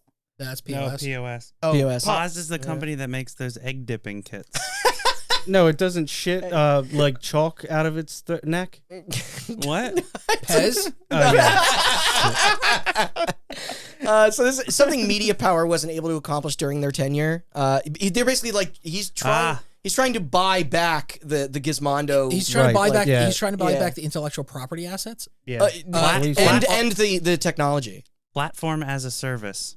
Okay, man, that's what okay. They are Pause is- really That's crooks. So, wow. But also, he got fucked. A German holdings group swooped in and beat him to it. Yeah, he's probably like, I will give you $15. Yeah. What was the guy's name? What was the Why are cookie- Beggar? No, the guy, the fake guy, the fake. Oh, German guy. Dietrich did it. Dietrich bought it. Yeah. Dietrich bought it. I will have the last laugh. I'm so sorry. I don't know a Swedish accent, and all I know just is like keep this. doing the German Is this gauche like bark, German bark. accent? Yeah, it's a Swedish chef, man. Swedish chef. Your last name Dietrich von Deutschland. Your name is Dietrich von Deutschland. Yeah. Chris, if it makes you feel any better, Sweden and Germany are separated by that much of water, so they're very similar. Like all I know is like Glorgy Schmargy Hargy right, but like I can't really. You're gonna get hate mail from Yeah, but like that's a Swedish chef. But like that's It's not what Swedish people sound like. No, not at all. So I'm just gonna, and I'm sorry to the German people because like you don't want this shit in your rap sheet, you know? They've done enough to deserve it. And I say that as a part German. Yeah. Have we insulted Czechoslovakia or Czech? No, we've But- salted Eastern Europe technically. So Pretty we're much getting all there. of it. Europeans taking a pounding on this yeah. episode. They don't need any more. Are help, all man. holdings companies German? Is that the thing? Not all of them, but why? A Or lot of them Chinese. are. Yeah. Yeah. It's always German holding companies. So he trucked on. The cops recovered fragments of stolen money from his personal accounts out of Hong Kong and Jersey. In, Hell in yeah. 2012. Whoa. New Jersey or OG Jersey? OG Jersey. Yeah. Yeah. He didn't even have that like hidden security no more. What he did procure, however, was a career in politics. In 2014, he was selected as the preliminary candidate for the Christian Democrats Party. This and winning a spot on their table of representatives in the municipal and county council. Oh. Once a crook, always a crook. You know what I mean? Yeah. So wait, That's an easy transition to No, politics. you say politics, but he got into local politics. Yeah. Yeah, he got in like Tons of power. So He's he's just- yelling about yawn laws or something. he's like seeing the next guy who wants to build a Tesco around the corner. He's just like, I'm not sure about this. Back in Gizmondo land, the final nail on the coffin was being struck. Maybe you could Was it with a fat hammer? Maybe you could yank yourself up from one massive court case, but two proved to be a stretch. That was a bit much.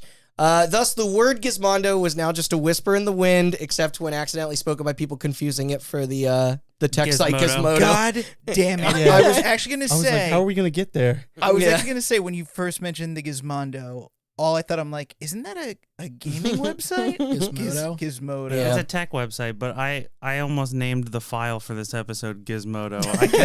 I still get them confused. Yeah. And one of those You companies guys- been dead for over a You decade. guys want to do some big boy shit?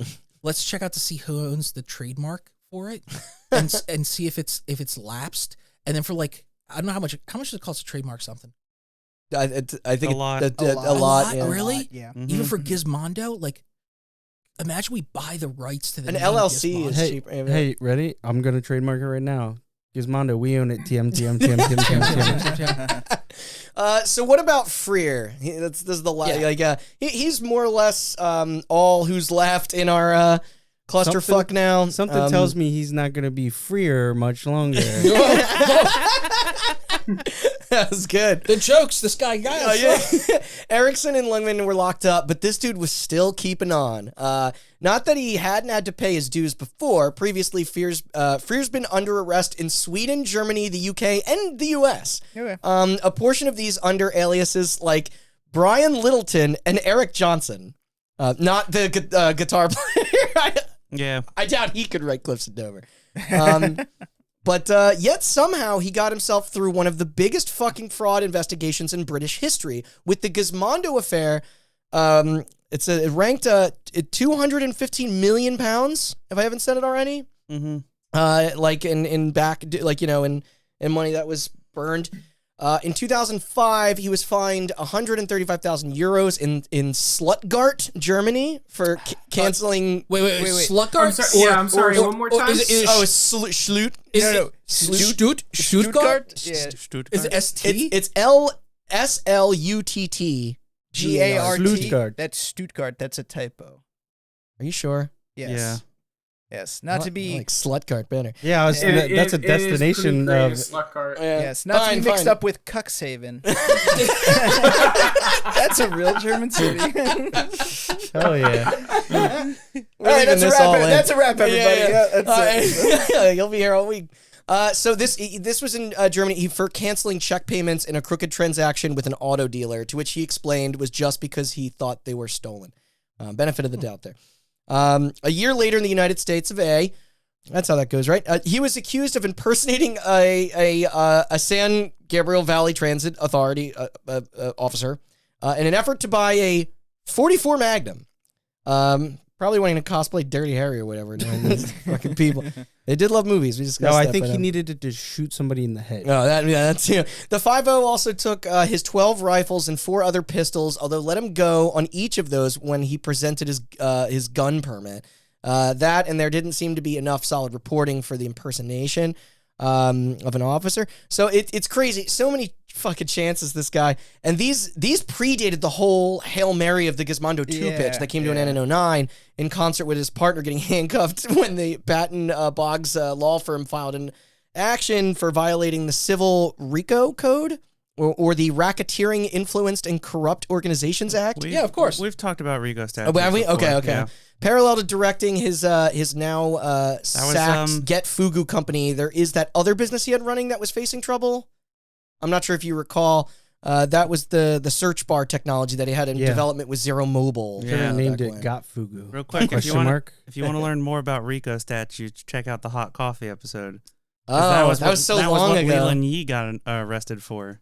He also got arrested for selling a rocket launcher. Oh, yeah, gun trafficking as well. But He didn't get arrested for being a giant dickhead. Yeah. So, Cuff him, boys. Yeah. Okay, so is this the end of this guy's rap sheet, or is it still? I'm losing track. Yeah, of we're just all about the there. crime So committed. there was a false news statement that the FBI got involved, but this was dismissed in a district hearing with prejudice. In response, they countersued Patton Boggs for defamation and malicious prosecution while seeking over $500 million in damages. The firm shot back with a special motion, protesting that even that release from the press was inaccurate. It's still protected by litigation privilege. The California Court of Appeals soon rejected that for the case to proceed. Sorry, I know this is real in the weeds here, but it sort of fizzles out there, though. Everything was in likelihood dropped when it was decided that Boggs didn't have a proper probable cause. Matt, have you ever done a bar crawl? Kind of why? It's like this guy's doing NABA with felonies and Yeah, the Matt, bar crawl. Yeah. You've definitely done a bar crawl because I've done one with you. I was gonna say, yeah, the bar Yeah. here reference. Matt was having a little too much you go fun, to if you know what I Sweden, mean. you get a felony there, Yeah. get some jail time, Go to hop over Germany, to Germany, yeah. get a felony, go Yeah. to the UK, get a felony. Yeah, the bar here is actually in reference to the legal bar. Yeah. Regardless, it's a bar crawl. I thought that's what you were meaning. No, that's a better joke than I had in mind. To sum it up, the damage for a person who was attempting to get back into the entertainment tech product industry was already done.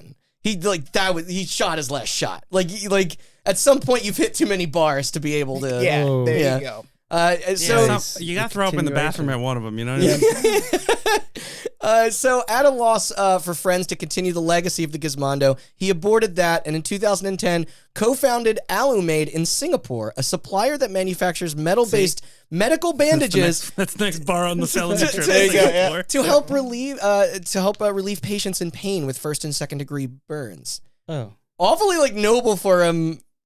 I like it's noble if you have noble intentions. It's scummier if you're gonna scam I agree, them. but this might be the first benevolent deed he's committed. Yeah, sure. Well, he left out the fact that they were burned because he poured gasoline petrol on them like and Erickson set did. them on fire.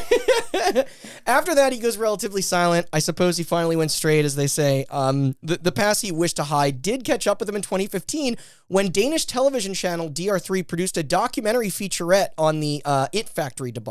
I don't think it's Mondo, but he unsuccessfully pursued a lawsuit with them in order to have his name removed from it. Why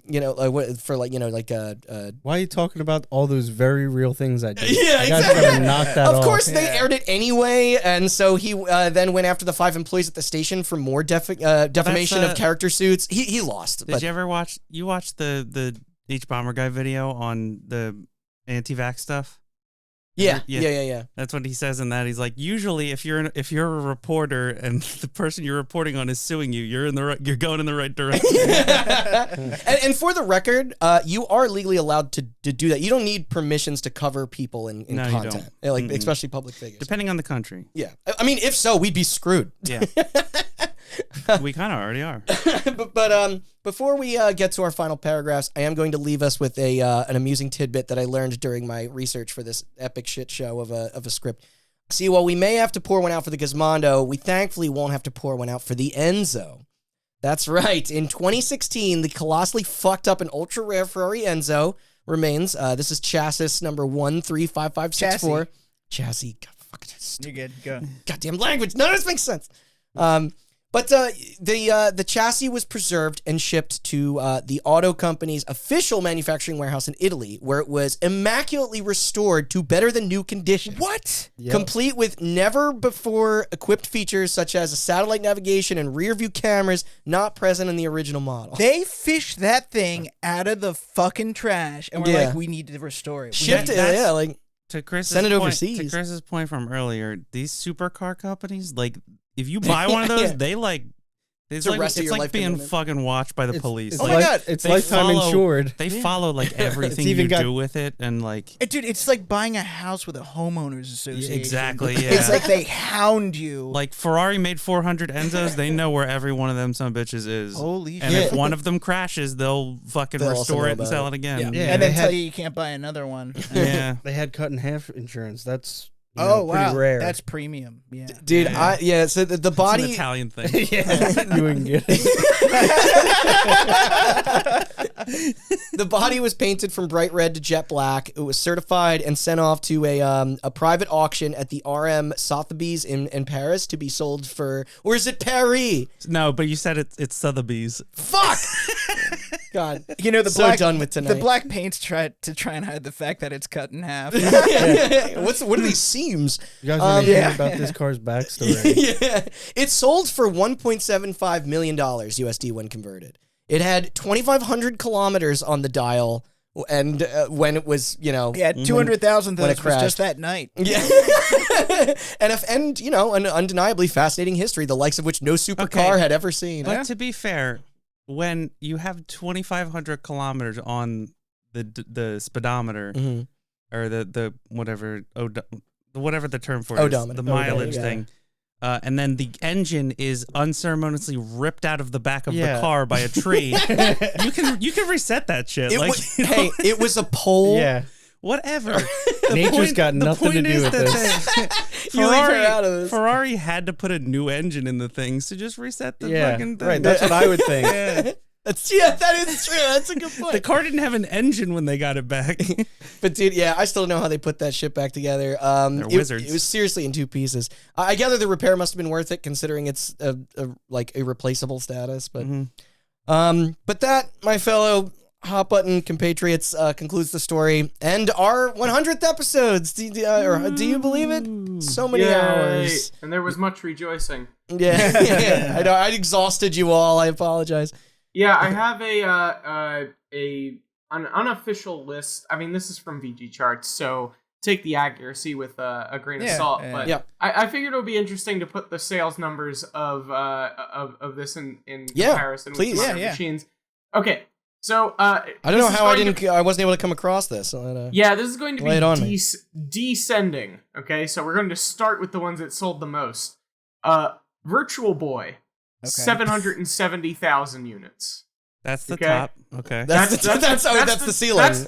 That's the top of the ones that I've selected here. Right. Okay. The game. Which we covered. Yeah. Game.com. Yeah. We saw one of those. The other Tiger, wasn't it? Yeah, the other Tiger. That is Tiger Electric. Yeah. Yep. It wasn't colored. That the screen. is 300,000 units. Okay. That's a drop off. The Atari Jaguar, 250,000 units. Okay. Yeah, the Tapwave Zodiac and the Ouya, both at 200,000 units. Mm-hmm. Okay. The Playdate, very recent. I have one of those. 50,000 units. Okay. That's the wind-up boy, right? It's still technically in production, though, yes. right? Yeah. The Apple Pippin. Oh, dude, we're still going that down. controller, Jesus. yeah. 40,000 units. Okay. Pippin. And then the Gizmondo. Pippin. 20,000 units. 20. Yeah! Woo! It's the amount that were manufactured. Now, I have to guess. again, Wait, is there anything under the Gizmondo? Is this actually might be the worst selling console of all time? No, right? So there are 1, 2, The Soulja 3, Boy 4, console. 5, 6, The Soulja Boy 7, 8. console. There are rebranded. There are 8 consoles on this list on VG Charts. Again, this is as accurate as VG Charts is on this list. And one of them is the Pandora, which is what I'm familiar with. And the Pandora's selling point is that it is an open source handheld game console. So I mean, it's the Ouya was Pandora, open source, but it wasn't handheld. Well, nobody bought the Pandora. They just uploaded it to GitHub, and everybody downloaded it. I'm sorry. That was a joke too dorky. Yeah, you just undid the really cool joke. Okay. I'm kidding. No, the Pandora was a thing I had my eye on for a while. This is, a thing where it's you could run emulators on it, you could run any open source games on it because it had to be recompiled for this architecture or whatever. And that sold half as many copies as the Gizmondo, right?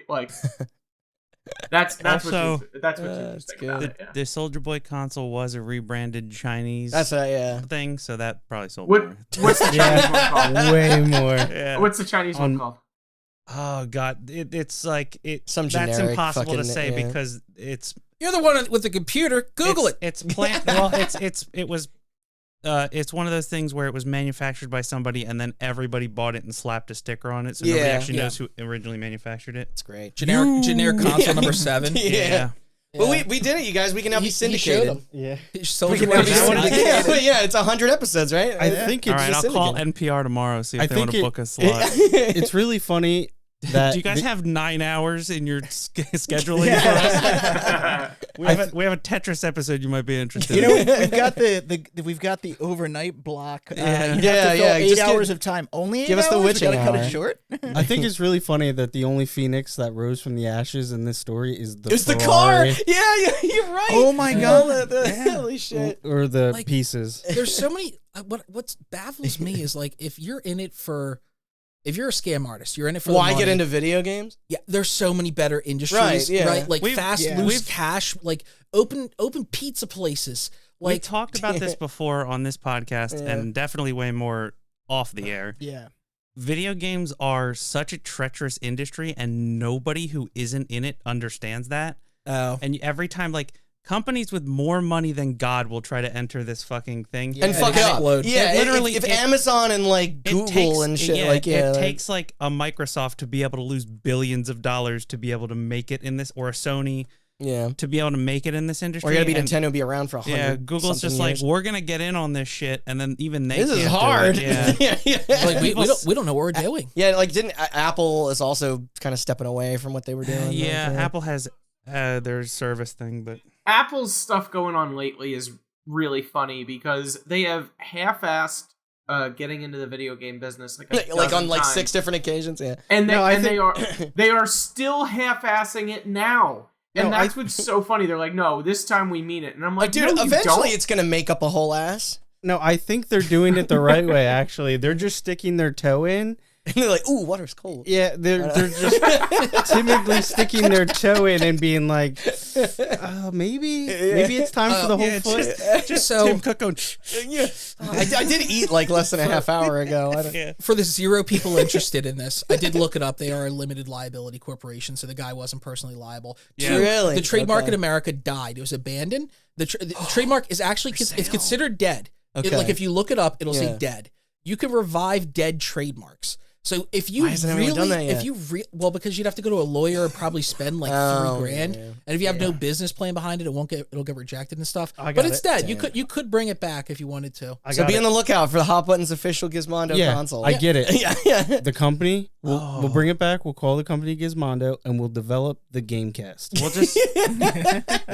we're just gonna rename the podcast to Gizmondo. Just Gizmondo. Yeah, so then and when just start an LLC for this All thing, right. and then when people mistype Gizmodo, then they'll Yeah, be right. redirected to Yeah, us. Yeah, that's a good idea. What a and I'm buying an Enzo Ferrari. what a way to get to the top of the Google search report. Oh, yeah, they're- SEC optimization. Yeah. Screw that. I was going to take a failing console and trademark the name again, rebrand my podcast with that Although name. bad news, I did look up Gizmondo.com and it was purchased by somebody that restores vintage watches. Damn it. God damn. You know That's okay. We get the trademark. We'll sue them. Yeah, Well, you guys forgot, I'm the sniper, so just point me in his direction, and I'll point this gun in his head. You're finger gunning right now. I'm gonna disappoint you all and just say that Gizmodo is probably not getting enough traffic to justify. No, gaming websites are doing great right now. Not until Gizmondo gets on the scene. yeah, we'll help them out. Yeah, it's not like yeah, you're then buying we sue Google.com. them. Yeah.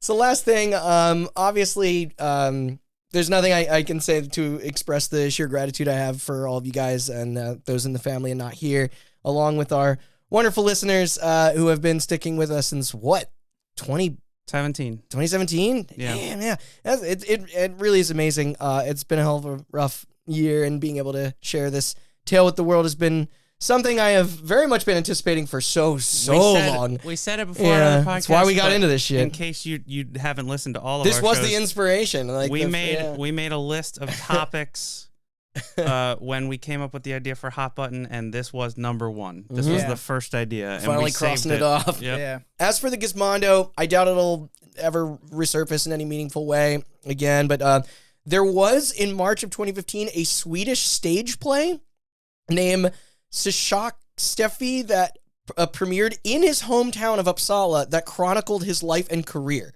It sounds awesome, but sadly, I could find little more information about it. Wow, off Broadway, huh? Yeah. Yeah. I would give my pinky toe for a film based on this. Apparently in May of 2009, it was revealed that writer-director Craig Zobel of Homestar Runner and The Leftovers fame, and Compliance, Z for Zachary, Trump's Favorite, The Hunt, and producer Bo.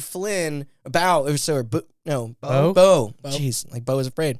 Bo Flynn, who was the man behind action blockbusters like Skyscraper, Rampage, and San Andreas, because he likes The Rock.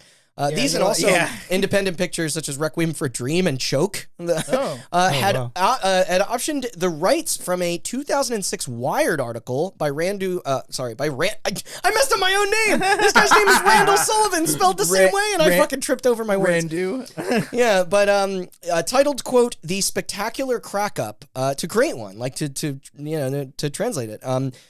Flynn's studio Contrafilm was to be backing the project, but it never came to be, I'm afraid. Perhaps one day. We've willed Stranger Things into existence on this podcast before. Supposedly, we didn't will Stranger Things. Not into real. it. not that. I remember we did say that we I like years we're on the same ago. wavelength. We said years ago that there was like a Last of Us HBO show would make sense, and then that happened. No. God, I'm, like, Truthfully, really rich Yeah, evidence you that also up said there. that the Tetris story would make a good movie, and then that happened as well. It's true. So, no, that movie's great. truthfully, It's not entirely. Billy honest, Mitchell's gonna but- beat the charges. He's gonna beat him. Yeah, we gotta come back in November to see how that goes. No. Truthfully, you guys, there is a weird hot button curse because you will cover a topic. That's the only and reason then- that Kingdoms of Amalur got a remaster. I Yeah, think no, it was just Kingdoms, the exclusively, Tetris movie, like nearly. I can think of like at least a dozen instances where you guys cover a topic and then somehow it comes back. It in is the news. weird. It's weird. Are you sure? Not as weird as me winning the lottery. Are you sure King was at Alamo That's didn't get a fine. Yeah, remake that's gonna happen. because the state of Rhode Island sold the right to the people who made Gollum? No, it's this podcast. And Yeah, also, that's- I forever curse you guys for not covering F-Zero.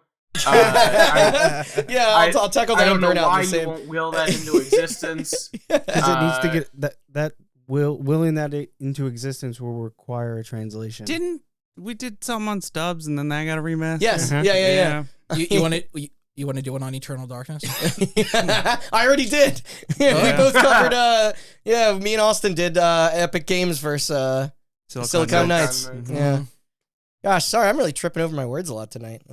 That's okay. We had a lot to cover. I just got excited. Additional thank yous to the endless sources that were used to cover this app. The LA Times, Eurogamer, GameSpot, Giant Bomb, Archive.org, GamesIndustry.biz, Wikipedia, Moby Games, Engadget, The Verge, The Drive. Without them, this wouldn't have been possible. The same goes to you, Austin. So, do you care to toss up a couple plugs? Yeah. Yeah. Thanks for listening. I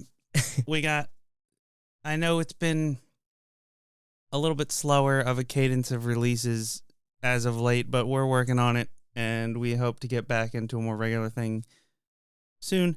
If this is your first episode, you picked a good one, but we have a lot more. You can listen to all those at check Hot out our Button Cast. GoldenEye trilogy and our interview. Yeah. Hotbuttoncast.com.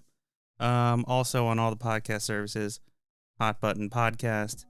And you can check out our socials for information on future topics. Twitter, Instagram, and Facebook at Hot Button Cast. And yeah, that's it. Yeah. I'm going to poke around eBay for Gizmondo units. Apparently, There's one on sale There's one right on now. Is that the only one listed? Yeah.